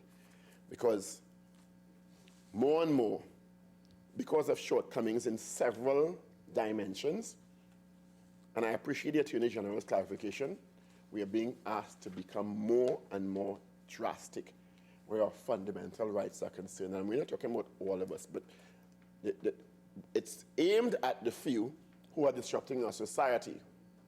But as Senator Obika indicated, it is very easy for a corrupt police officer to try around for AR-15 or a grenade in your yard, and in many instances, as they say in local parlance, set you up. And it will take you a while to get out of that drama, and your reputation is all soiled already, even if you get out of it. So we have to look at it holistically and from all sides before we make decisions that in many cases may not be popular, but may be right for Trinidad and Tobago at this time. And I thank you, Madam President.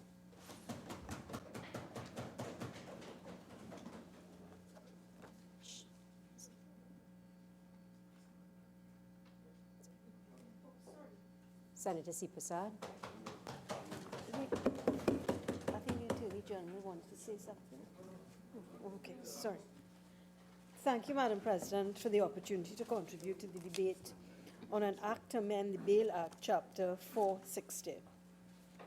Madam President, I am prepared to support any measure which will reduce the incidence of gun-related and other violent crime in general. While I understand the frustration of law enforcement in the courts and recognize that continuous improvements are required in ever-changing conditions and systems, knee-jerk reactions and quick fixes are not advisable. My simple interpretation of this amendment is that it seeks to change the constitutional rights of citizens so that anyone in possession of or in proximity to a dangerous weapon can be arrested and denied bail.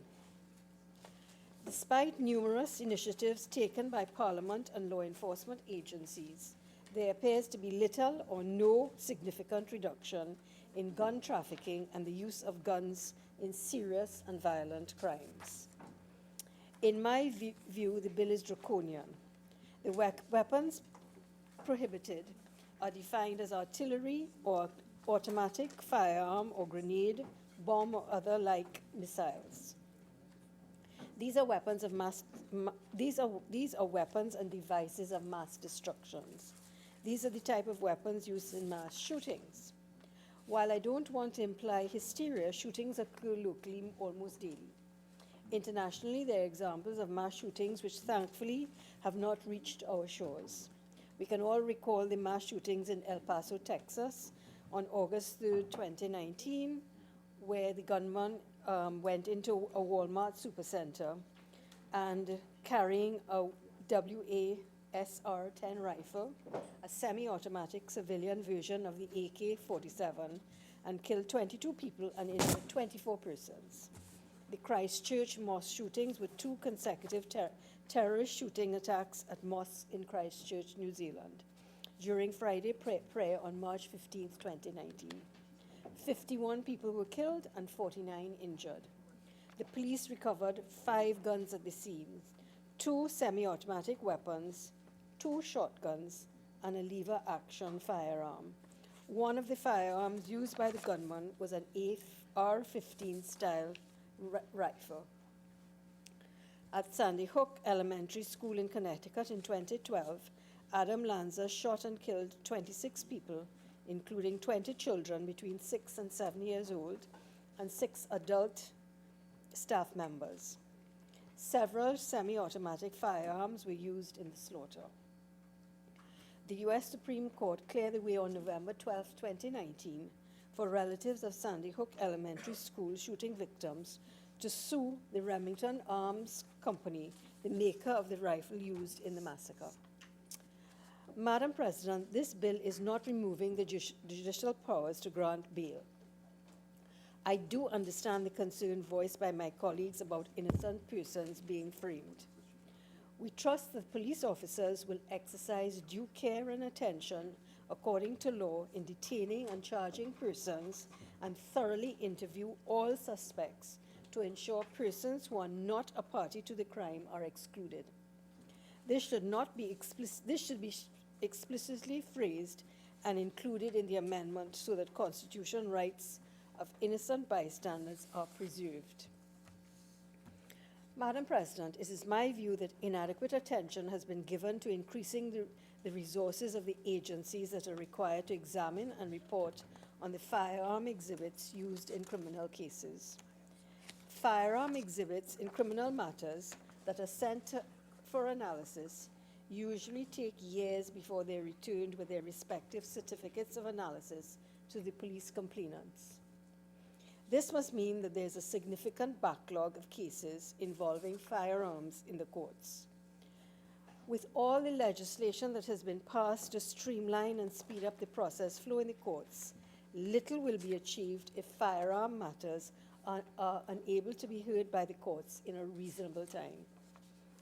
Madam President, the procedures that will be used by and resources that will be given to the entities that are involved in the investigative aspects of firearm matters need critical attention for the Act to be truly operational. Strategic methods must be put in place to reduce the inordinate delay in testing firearms. What are the resourcing needs? Is it manpower, finance, equipments, space, leadership? For example, a weapon that is retrieved from a crime scene may have fingerprints of not only the perpetrator of the specific crime, but of other persons who may have used that weapon to commit other crimes. Is there a databank which contains all the information and intelligence obtained from each firearm that has been retrieved and analyzed in relation to a crime? Are there statistics that are compiled to determine the most frequently used type of weapon for a particular type of crime? Has any attempt been made to match the type of weapons with specific gang or gangs? Madam President, my concern is that we do not maximize or store or resort to the intelligence that can be gained from a single weapon when we are dealing with a holistic fight against crime. I am of the view that while we extol the much belabored use of intelligence, serious intelligence and analysis using current advanced techniques and tools are not yet there. We are still operating in silos, and we are losing important intelligence that can assist in bringing persons to justice. We need cross-functional cooperation that works in practice. Madam President, we do not manufacture firearms in Trinidad and Tobago, but weapons are being brought into the country and distributed with relative ease amongst criminals. The Customs Division and other agencies must be properly outfitted to detect the importation of weapons. It does not help that our borders are porous, and weapons can be easily smuggled into our country under the very noses of those who are supposed to prevent the illegal entry of firearms.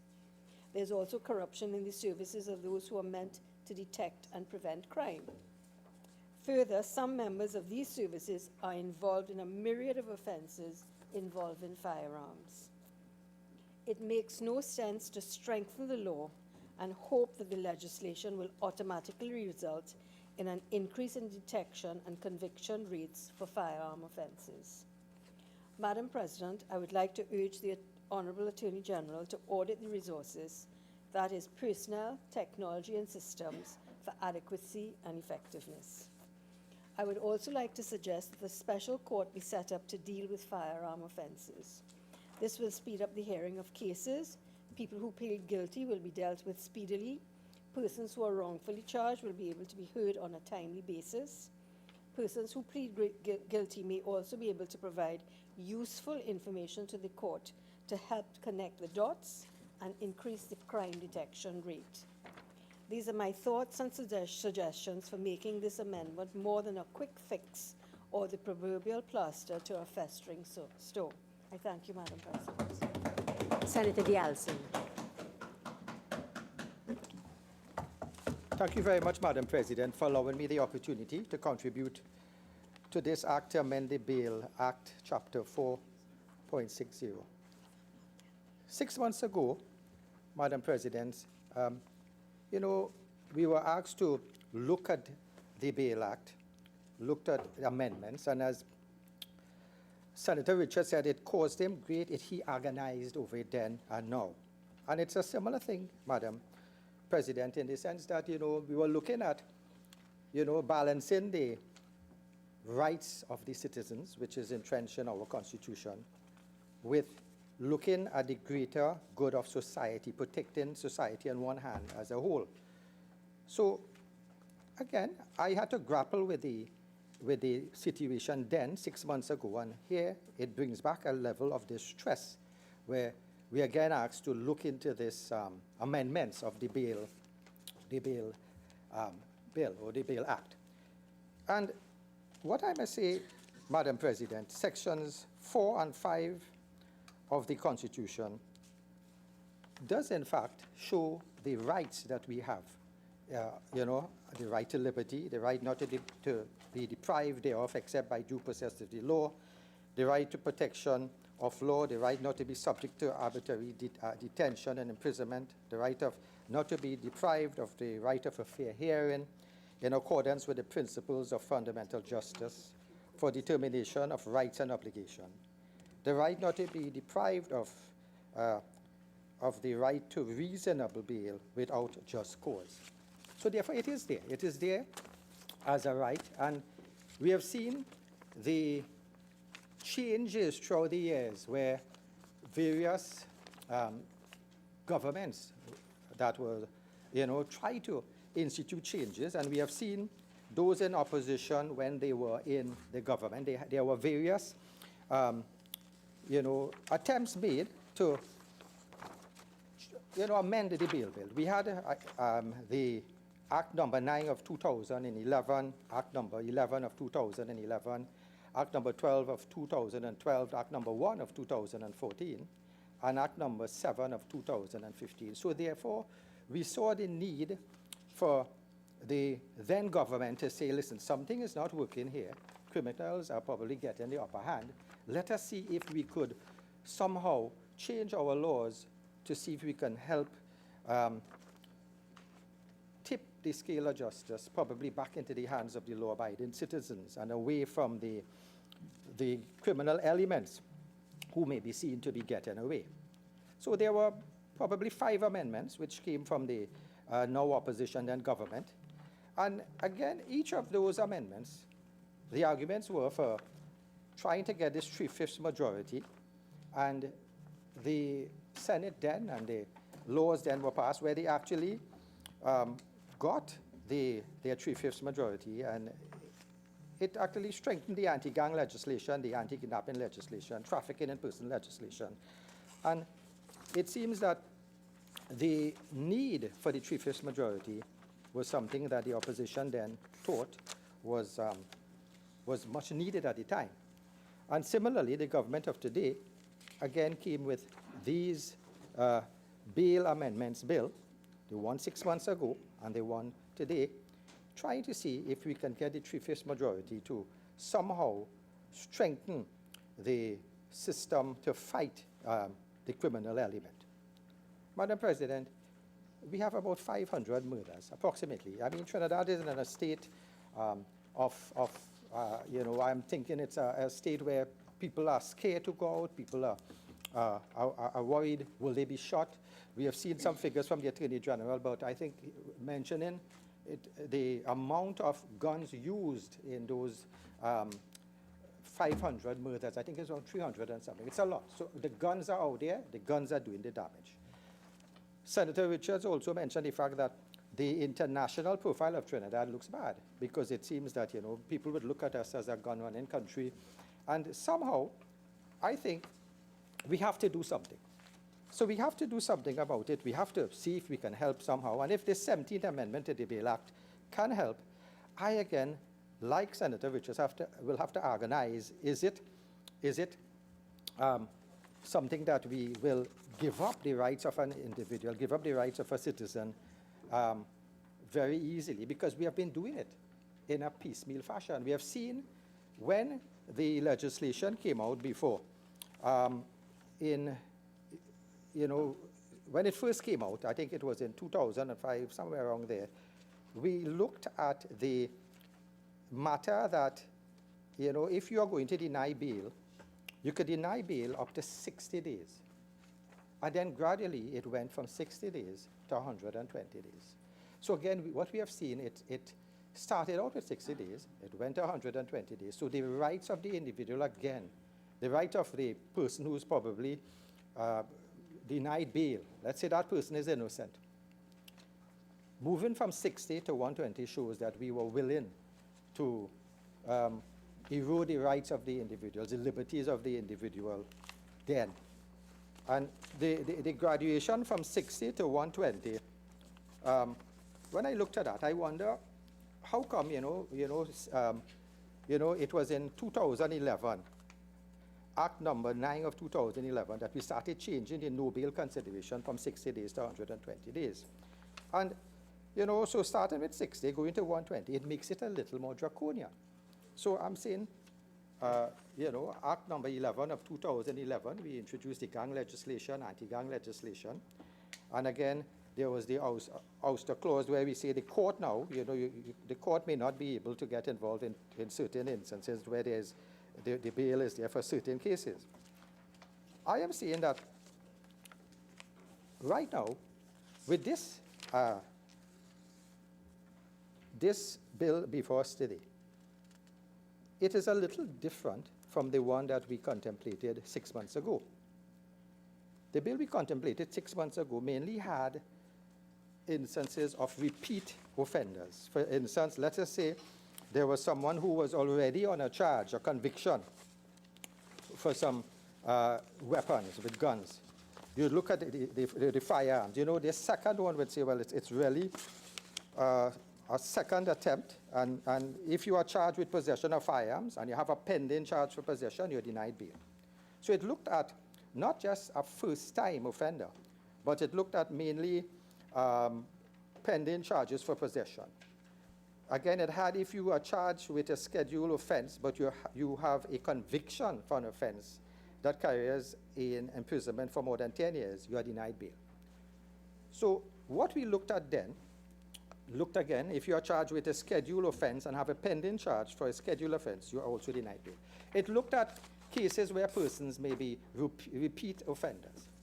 It looked at categories that if you have already been charged with an offense, we would now look at you, the courts would now look at you and say you're going to deny bail because you seem to be in this habit of crime, doing the crime, and you're not seem to, you're there, and we have to teach a lesson, we have to get those persons in. But this category we're looking at, the bill is very short, and when I looked at clause 3D of the bill, we are now going to deny a person who has a first offense, no pending offense. So once you have a first offense for a charge for trafficking of firearms under Section 9A of the Firearms Act, you are denied bail for a period of 120 days. So it's no longer looking at a criminal element who has a history of flaunting the laws, who has a history there of getting away and coming with a repeat offense. This is now first-time offenders. So is there a danger there?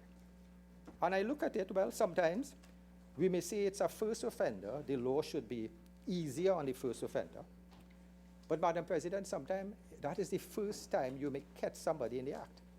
So having a first offender, in my opinion, does not necessarily say we treat a first offender with a degree of a tap in the wrist, a smaller charge. I think a first offender may be the only time we may have been able to get an individual.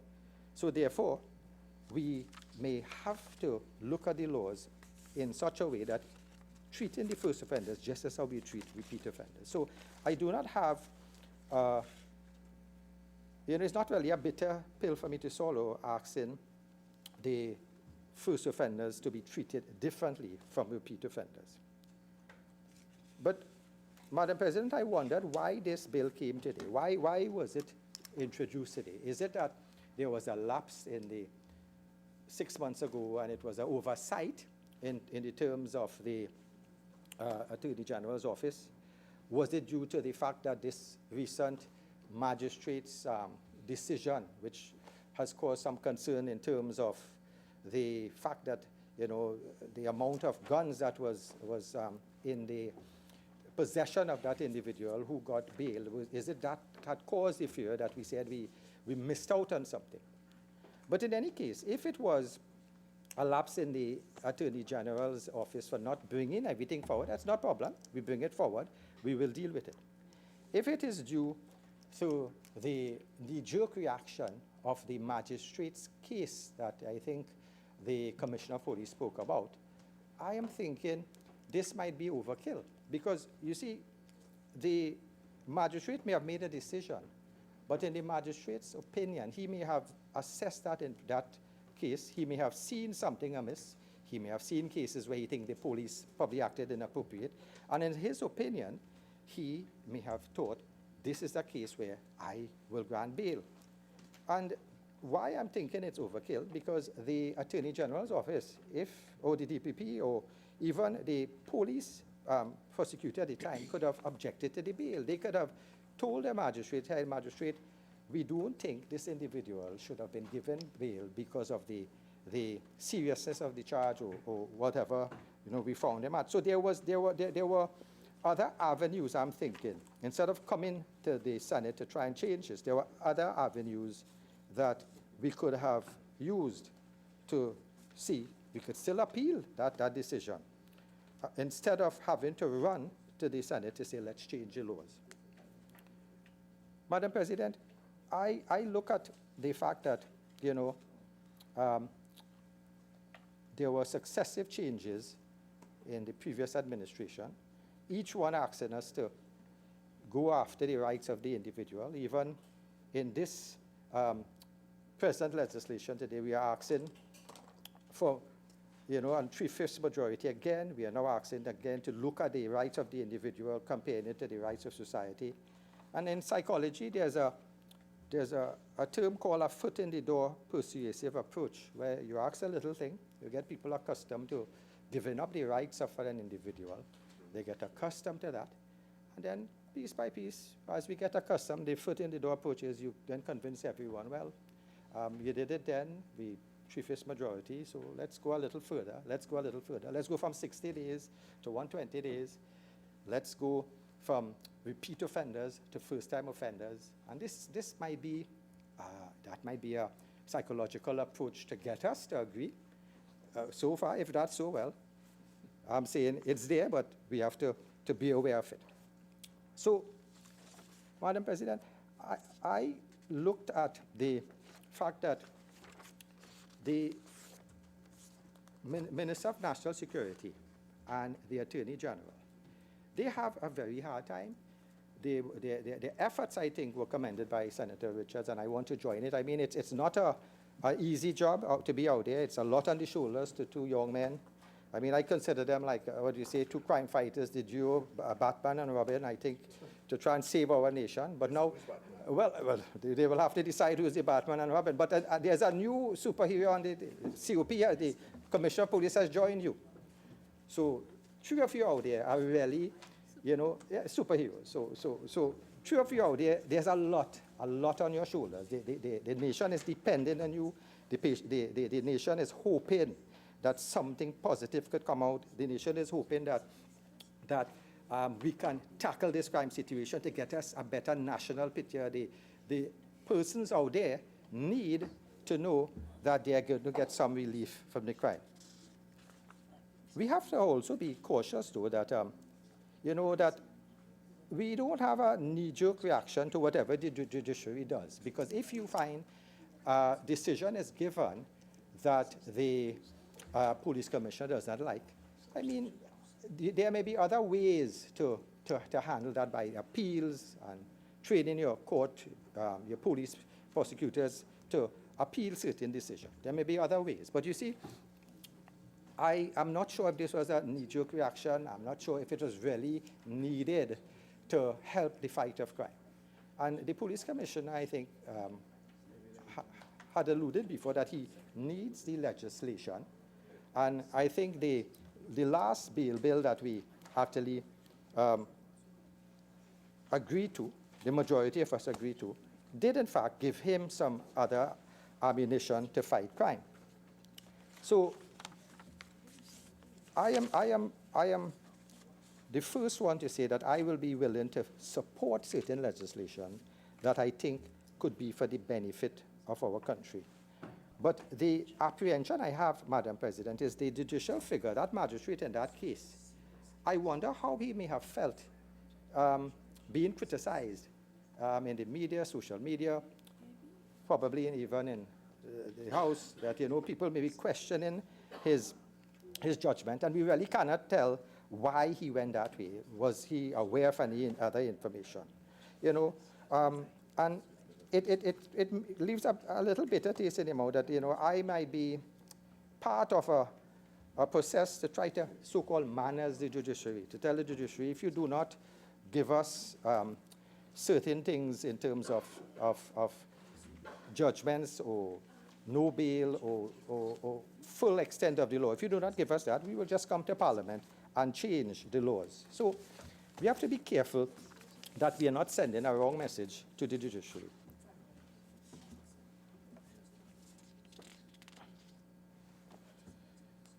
So, Madam President, there is a crime explosion. There are certain cases where persons have been caught up in the crime. We have people, collateral damage, as they say, getting shot, being in the wrong place. We see there's a need to do something. We see there are definitely a lot of ammunition out there that will basically has me frightened when I see the ammunition, the grenades. Those are things I think as a person in the Senate, I cannot go and fight these persons hand to hand or gun to gun, but we can use legislation, and this is what I'm thinking.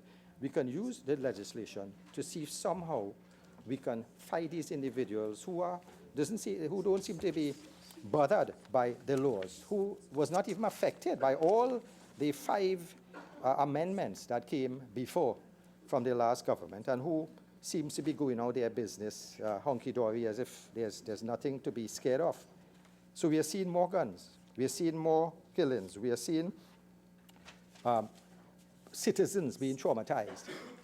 And I have seen citizens traumatized after they have been robbed. And part of my duty, Madam President, is to see if I can get some ease to the citizens.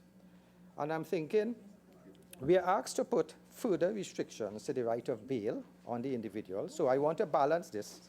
And I feel uncomfortable because, we have to appreciate, as Senator Vera said, there may be rogue elements in the police service.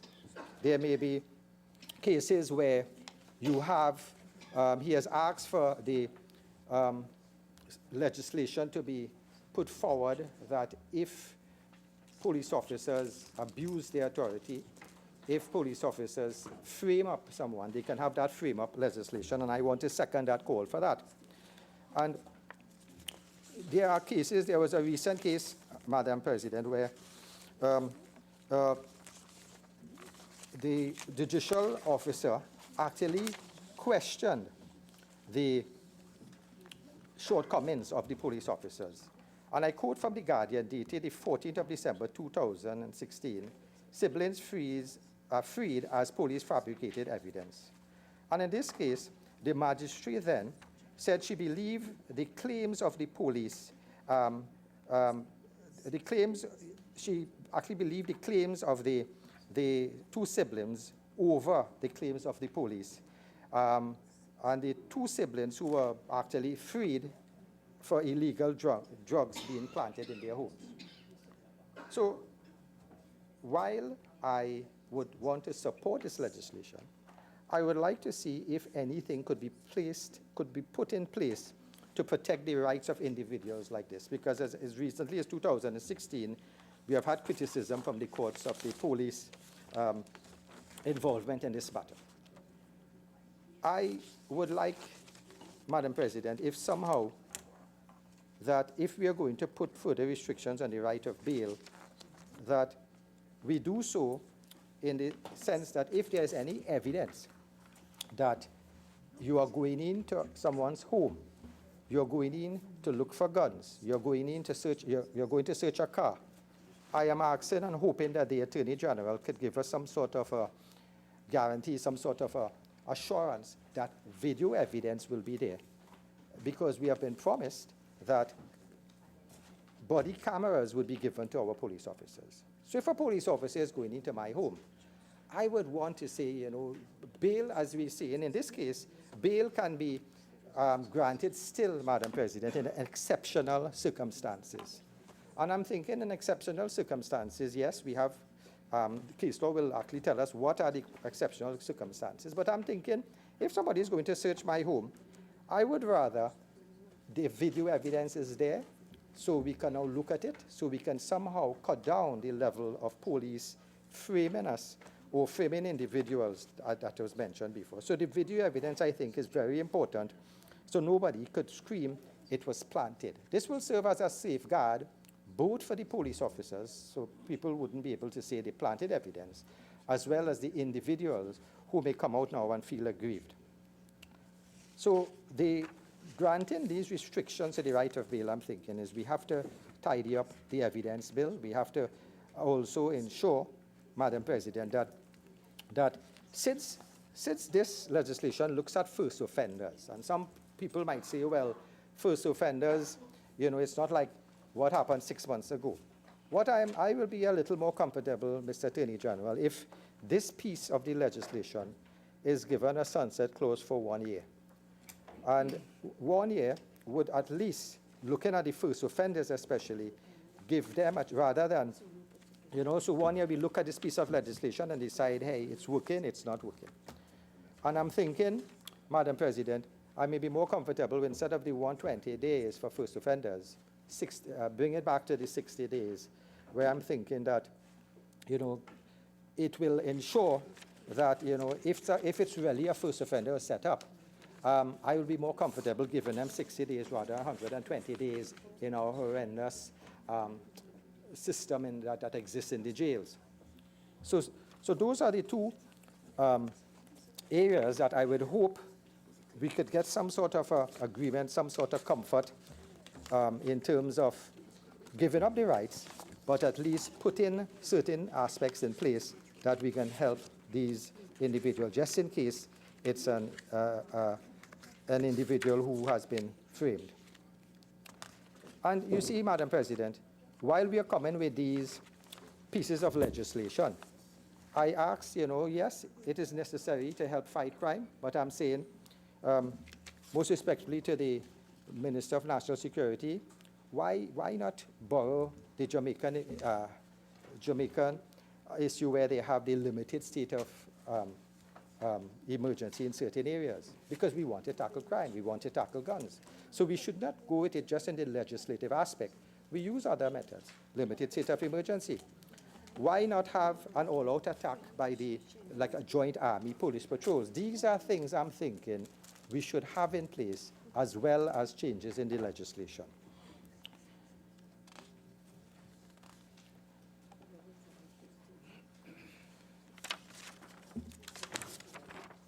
And Madam President, as I close, I look at the fact that, you know, we are asked to take away the rights of an individual for bail, but those rights are not absolute, because remember, things like murder, treason, piracy, hijacking, offenses for which the death penalty is fixed by law. It's already, you know, so it's not really, the right to bail is not absolute. So taking away this right to me, in certain instances, with safeguard, I have no problem in giving the support of it once I'm thinking that I get a level of comfort of the evidence, video evidence being there, and probably looking at the fact that the sunset should be 1 year to review this piece of legislation. And the third aspect I've asked for is that we looked at the 120 days and bring it down to 60 days. Thank you, Madam President. Yes, thank you very much.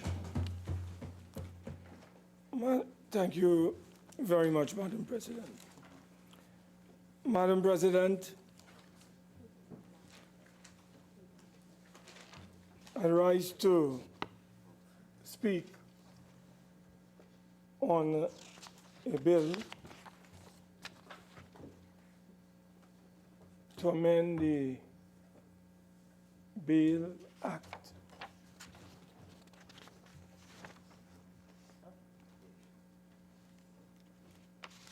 Madam President, this bill that we are dealing with comes on the heels, as you would recall, on a bill that we have just enacted into law in this country.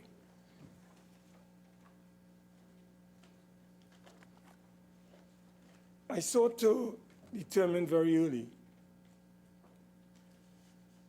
because of the nature, far-reaching, and sweeping consequences of what is before this Honorable Senate. The first area that I wanted to clarify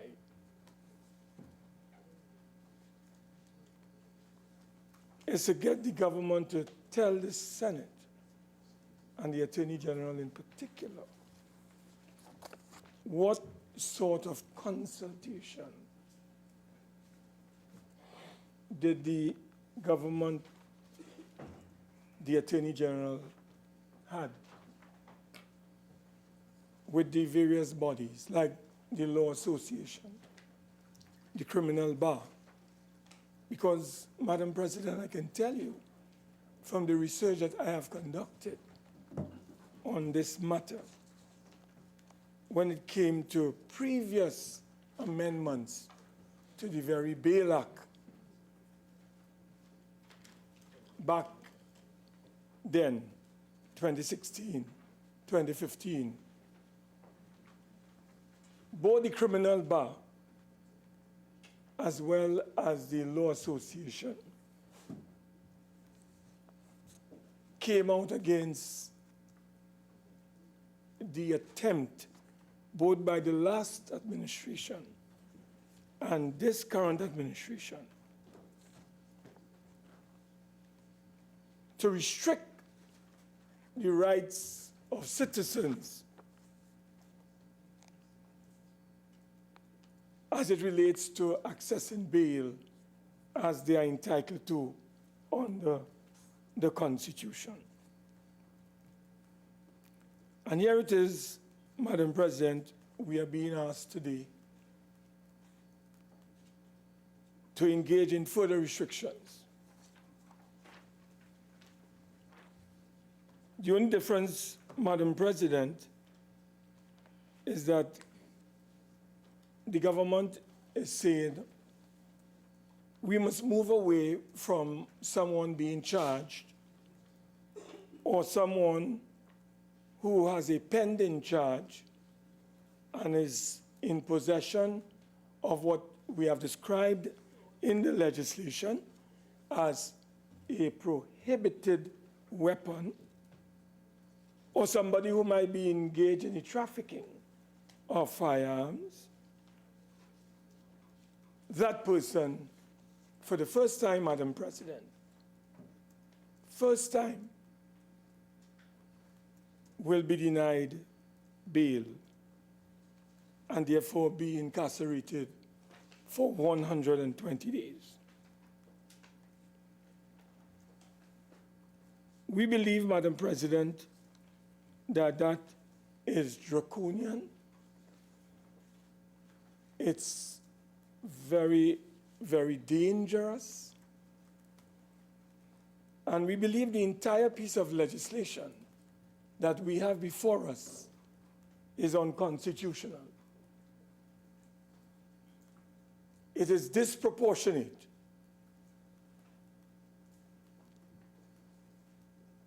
And we would like the government to consider, as we proceed in this debate,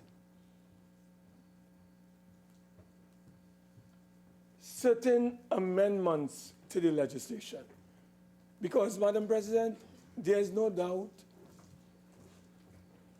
that weapons of the nature that we have been told, whether it's AR-15, whether it is semi-automatic, whether it's automatic, whether it's artillery, whether it is bombs, whether it's grenades. Madam President, we all know that these are weapons that ought not to be in the hands of people. unless they're out to do harm to citizens. So we understand the need for us to take action.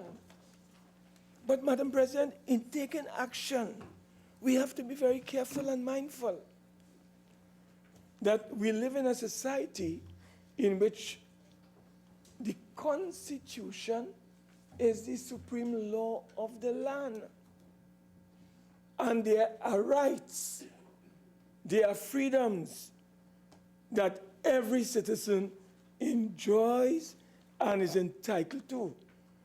And you should not abrogate, breach, violate, or subvert those rights unless, Madam President, you can justify it in a society that has respect for rights and freedoms.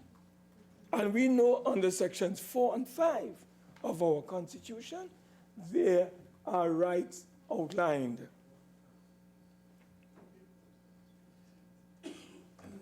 Madam President, we believe that the government has reacted in a manner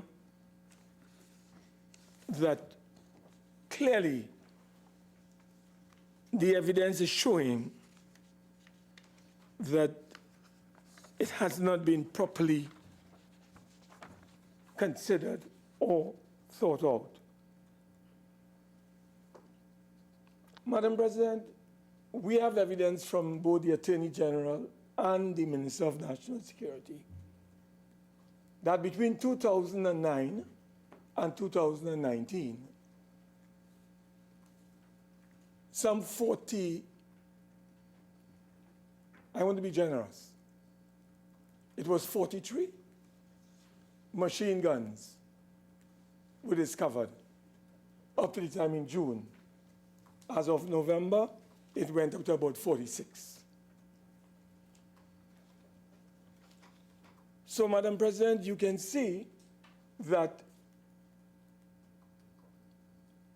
we are not talking about, for instance, a situation where thousands of automatic weapons are being discovered. And, Madam President, may I remind you that there was no finding or no location or no discovery of machine guns, AR-15, up to 2015 in this country. That is the statistic that we got. But come 2016, into 2017, into 2018, Madam President, we are seeing a number of these weapons being discovered. So we have to be very careful, Madam President, that we are not creating a situation because of a particular kind of development that we have seen and using that to justify the restriction and the compromising and subversion of a citizen's rights. So, Madam President, I have seen in the Trinidad Guardian sometime in October of 2019, I think it was the 1st of October, where the Attorney General is reported in the Trinidad Guardian. The headline was, Amendments to Bail Act on the way. And in that article, we got the impression from the Attorney General in this article that the government was bringing to this Parliament an amendment to the Bail Act on the heels of some discovery, some development that took place, and that resulted in someone being granted bail. But as you know, Madam President, I'm not a lawyer, you are. We cannot be engaged in what is called ad hominem legislation. And what I have before me, based on an article dated the 1st of October 2019, is our Attorney General indicating how astounded and shocked he was when a judicial officer granted bail to a person who was charged with having 9 automatic firearms in his possession. This is what we are being told in this article in the Trinidad Guardian. And that is prompting the government to return to Parliament and ask for a significant improvement in the bail laws as it relates to the possession of firearms. And Madam President, I don't want to believe it,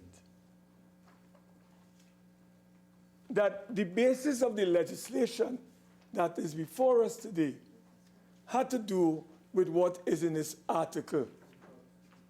And I wouldn't detain you too long on that one. What I can tell you, Madam President, we were all here in this honorable house on the 12th of June, 2019. Madam President, the notes are here. We were in the committee stage. Senator Heath made interventions on this whole question, Madam President, of possession and charging an individual for possession and the dangers involved in that. Madam President, Madam President, under the Dangerous Drugs Act and the Firearms Act, there's something that we understand known as deeming provisions. It simply means, from my layman understanding, that if the police were to come to your home in search of on intelligence, and they discover one firearm in your home that is put there by somebody, and 6 of us are in that home, Madam President, under the Firearms Act, 6 of us are being charged and will be charged under the Firearms Act. Similarly, the Dangerous Drugs Act. And Madam President, I was in the committee stage, as you were, and I have the verbatim notes, where that point was prosecuted to the extent, Madam President, that the government relented, the government gave in, and they removed an offensive provision in the bail amendment bill of that month that we were debating it and discussing it, in order to ensure, Madam President, that it would not apply to simply possession, and it simply wouldn't apply, Madam President, to, by extension, a first-timer. It is here the AG is on record as talking about the potential dangers involved in this provision. But here it is, Madam President. This was said in June. It is in the Hansard record, and the government removed that provision, and then they brought it back in this bill, Madam President. It is in this bill.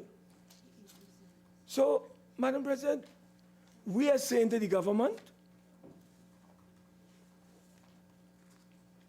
first of all, we would like the government to fight and to win the war or the battle against crime. So the first thing that we would like to clarify, Madam President,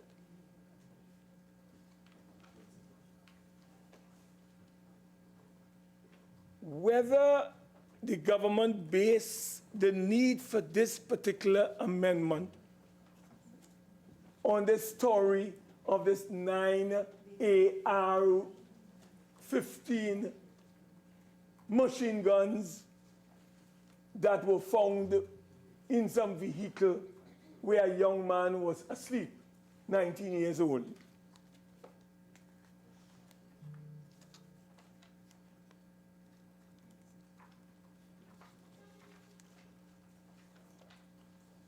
And as a result of that discovery, Madam President, we had a narrative being generated by the government.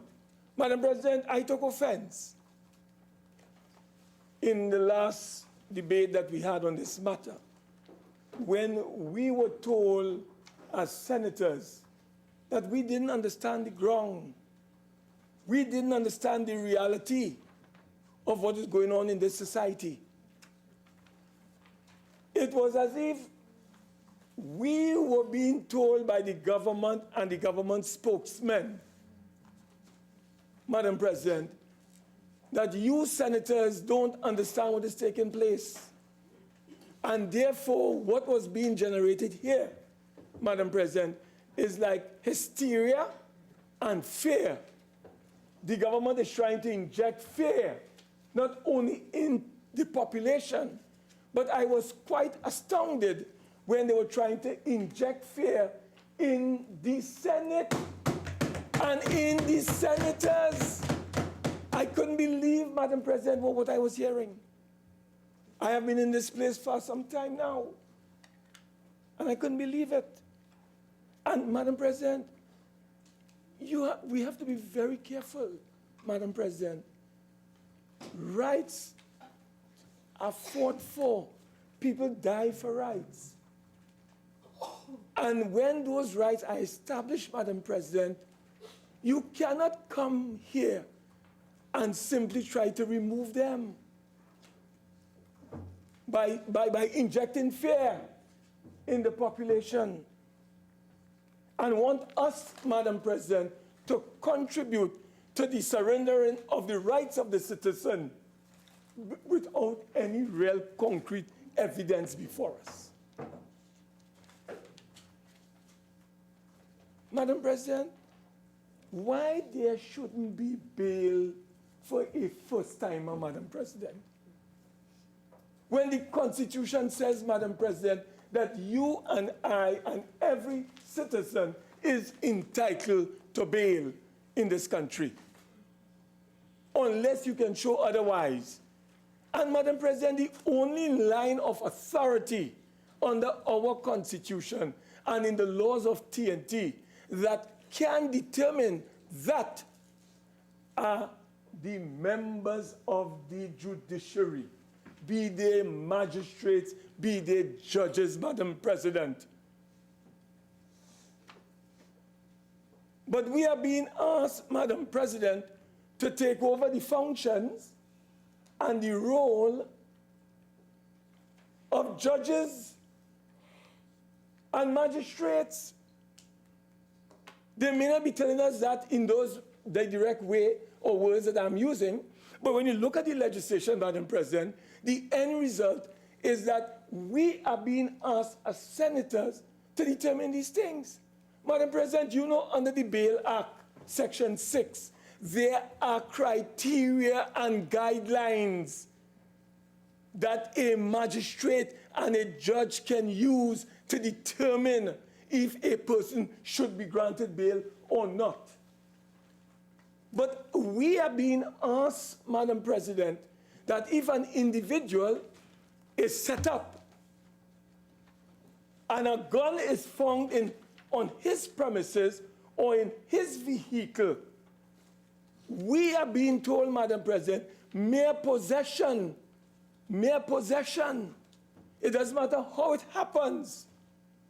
You are not going to be granted bail for 120 days. And the Constitution says that is a subversion and a compromising of your liberty as a citizen of this country. So we have to be very careful as citizens and as senators, Madam President, how we go about dealing with these matters. So we are asking the Attorney General, Madam President, through you, the initial bill that we passed and was assented to on August the 19th had a 3-year sunset clause. I would ask the Attorney General, Madam President, through you, whether the amendment that we have before us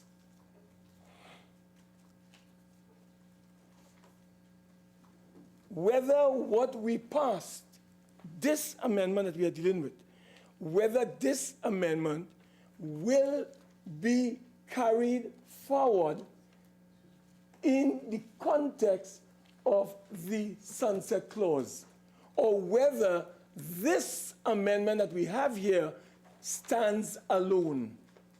If it stands alone, and the Attorney General will have to tell us, we on this side of the House, the opposition, we are calling for a sunset clause to be included in the legislation if the Attorney General cannot give us the assurance this evening, clear that this is not in other words, the bail bill that we passed, that has a 3-year sunset clause, and what we are dealing with, it follows that this bill will carry a sunset clause as well. And therefore, it is deemed so to do. So that's the first area we would like the Attorney General to clear and clarify for us. Because we are insisting that there must be a sunset clause in the legislation that we are dealing with. Madam President, we do not support that an individual who is caught for the first time, a first-time offender, should be denied bail for possession. We are saying that that person should go to the courts, and we are saying that the courts will determine that. We are going further, Madam President. We are saying that the person must have either a charge pending or he has been charged.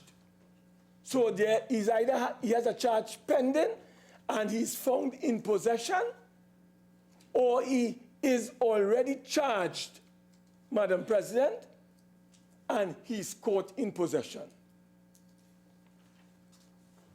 You can come and indicate in those circumstances, Madam President, that that person will not be granted bail for whether it's 60 days or 120 days. But we cannot agree to any first-timer or first offender not being granted bail, Madam President, for possession. Madam President, we have to be real. I think someone made a point. I think it was my brother, Senator Taharqa. He made a point. The Commissioner of Police, Madam President, has been trying to get his officers and the second division officers to do a lie detector test. And they say they're not doing it because it's voluntary, right, Madam President? But you know what, Madam President? They're not doing it. They refuse to do it. And Madam President, we have so many instances and cases before us, live cases.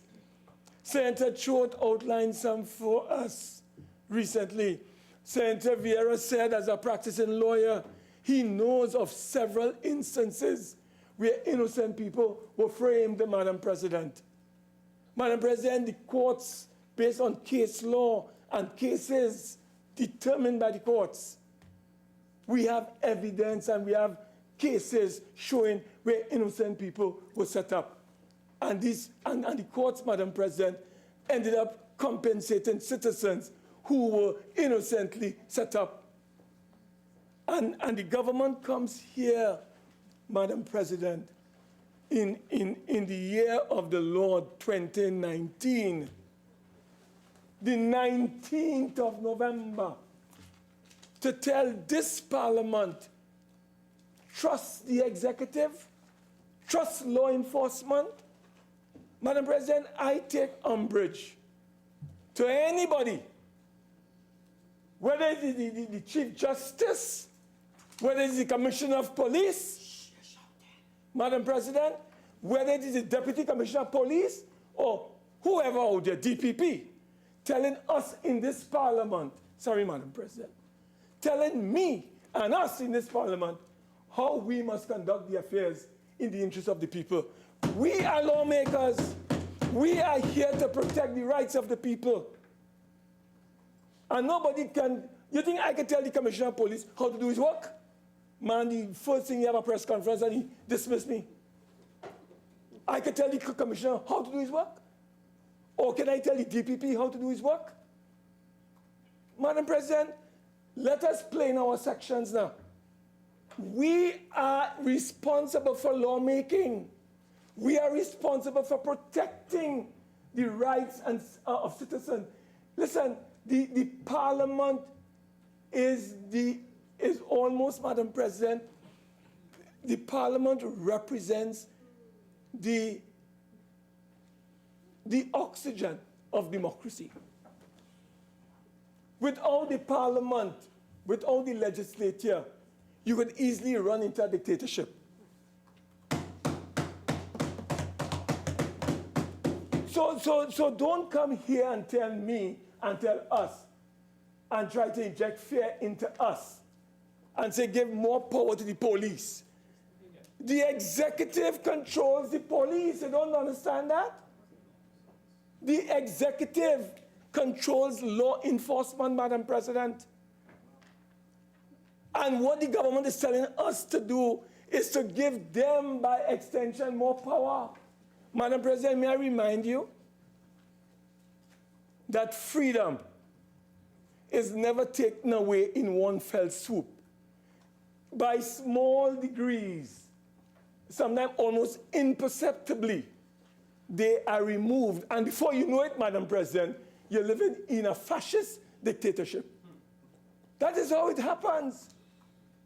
And what is happening, Madam President, before our very eyes, we are seeing where the government is restricting and removing and reducing the rights and freedoms of our citizens on a daily basis through these measures that they are bringing here. And then when you don't support them, Madam President, they go outside and engage in all kind of, you know the normal thing. Blame Kamla. Blame Kamla. But we can deal with that. Right now, they're blaming us for data mining when they're the biggest data miners.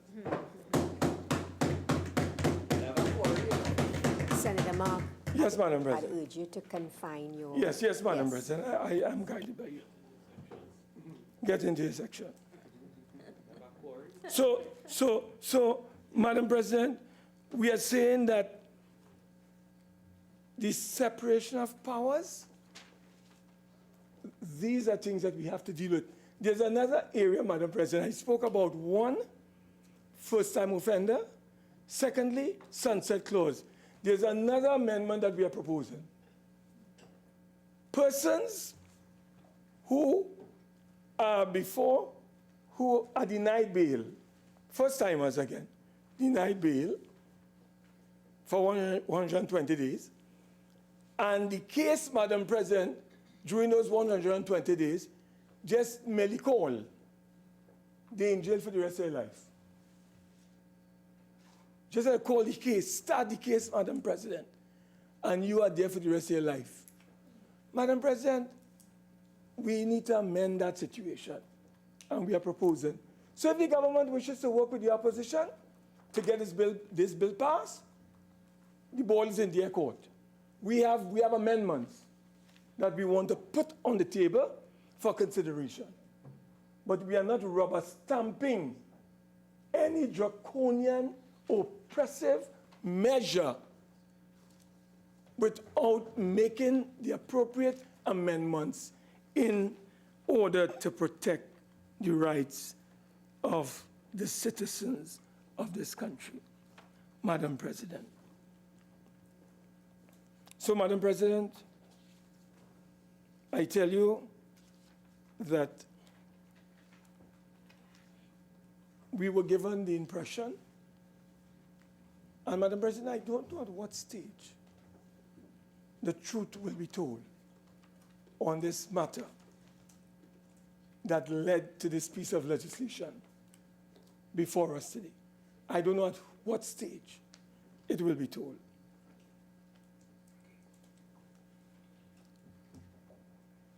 But Madam President, you know, if you don't have a criminal record, you have never been convicted of any offense, then if you go before a court, the magistrate must look at you in a more favorable way when compared to someone who would have had, Madam President, a criminal past. Madam President, would you believe, or would you want to believe, that this so-called 15 AR weapons that we have been hearing about, it was components, they were broken up, they were not, for instance, found in their original form.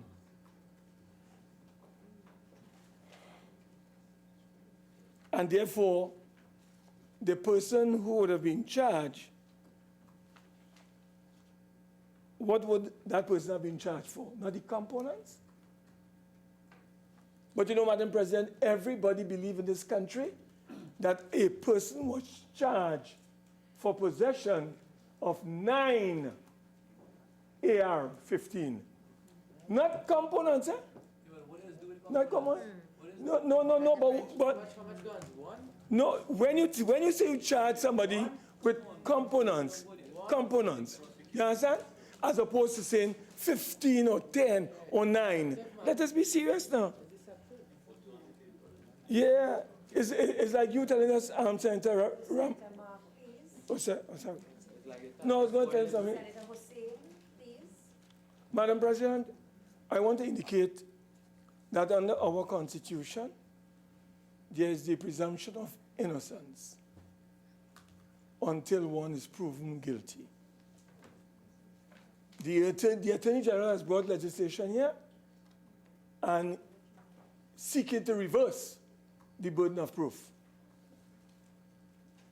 You are guilty, Madam President, prove your innocence.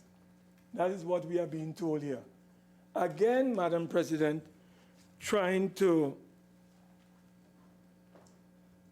turn our Constitution in all different directions. So, Madam President, I've made it very clear that when it comes to firearms and the prohibition of firearms, we know under the Firearms Amendment Act what it means when we speak to the issue of a prohibited weapon. We know what it means, Madam President.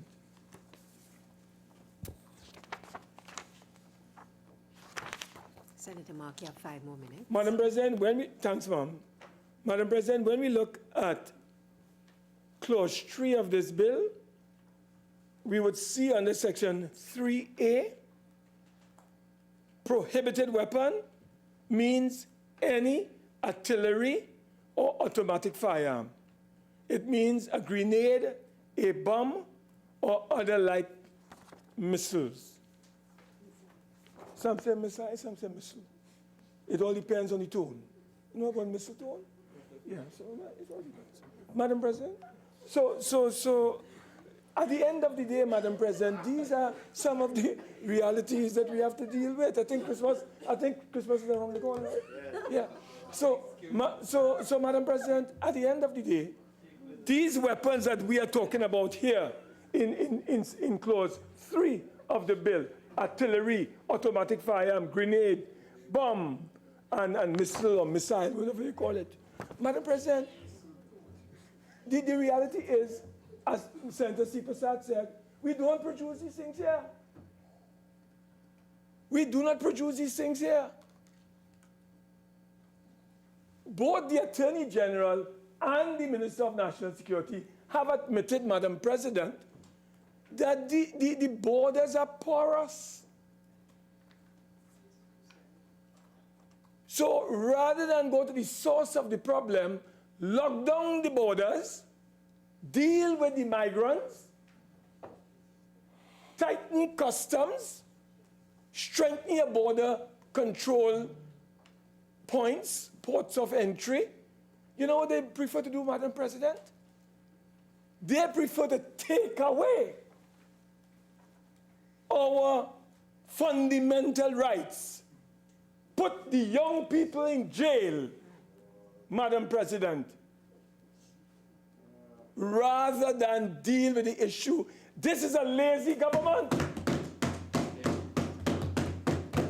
They are taking the easy way out, Madam President, and they want us to support these things. We are not going to be compromising, undermining, subverting, breaching the fundamental rights of the people unless there are proper checks and balances to ensure that freedom is there. So when you lock me up, I can go to a judge. So when you lock me up, Madam President, and you tell me I can't go to a judge, the judge cannot have no right to determine, and I don't support what the AG is saying. It is not in the law that is before us. It is clear.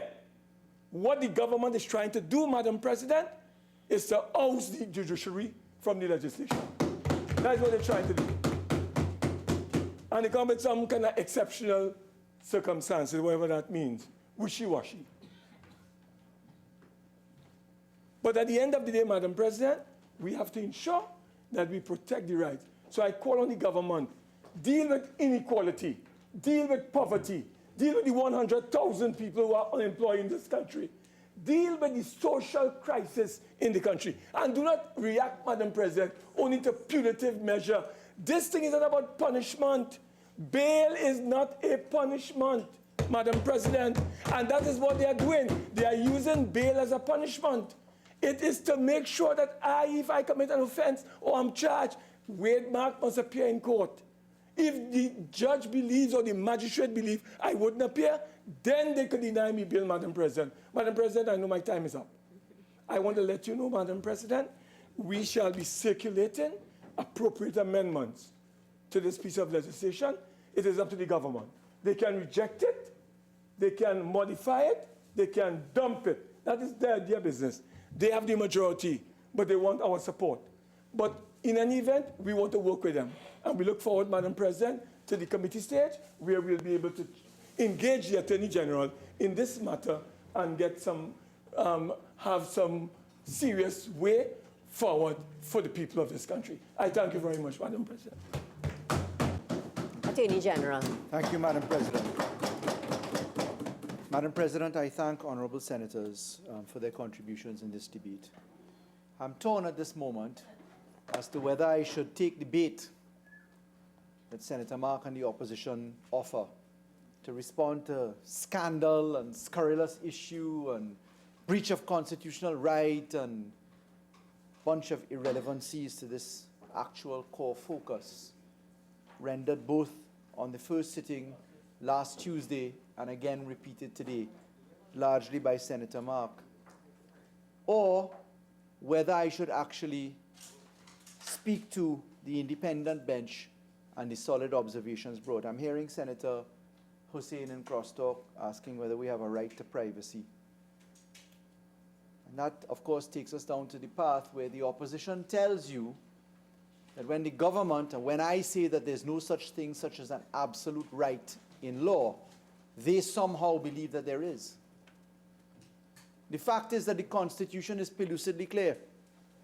Section 2 of the Constitution says that it is the supreme law. Sections 4 and 5 set out the enshrined rights in our Constitution. One of them, Section 5F2, provides for the right to reasonable bail and not to be denied except for just cause, effectively, paraphrasing.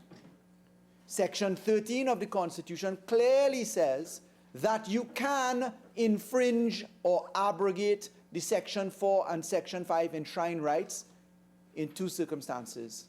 One, where you have the special majority of 3/5 of the House or Senate voting. And two, importantly, where there is a qualification that the law is reasonably justified in a society which respects democracy and the rule of law, such as Trinidad and Tobago. Section 54 of the Constitution is absolutely clear that there can be a derogation of rights in certain circumstances where there is a deeper level of entrenchment. It may be 2/3 majority, it may be 3/4 majority. So there is, Senator Hussain, if you don't know, no such thing as an absolute right. That has been anchored in the Privy Council decisions, too numerous to mention. Of course, there are very sensible dicta as well in our Court of Appeal and in our High Court. Perhaps it is under the continuing legal education seminar that some of my colleagues on the opposition bench will catch up with that.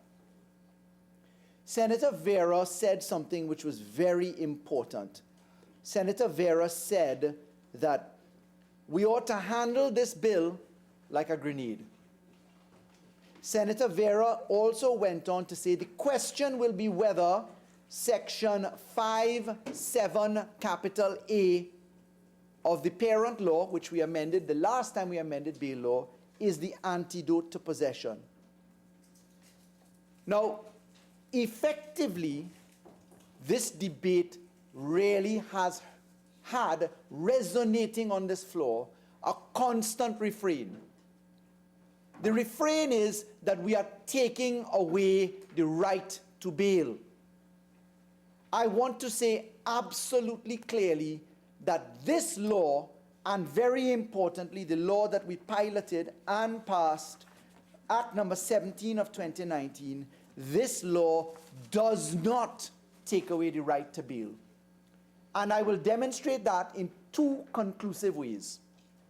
One, by way of reference to the law itself, as it has been amended by Act number 17 of 2019, and also by reference to a case, the Court of Appeal judgment in Daniel St. Omer, and that case I have in fact circulated to all members, including the opposition, by way of the clerk having pitched that particular judgment out, and also taken the opportunity to provide hard copies to members as well.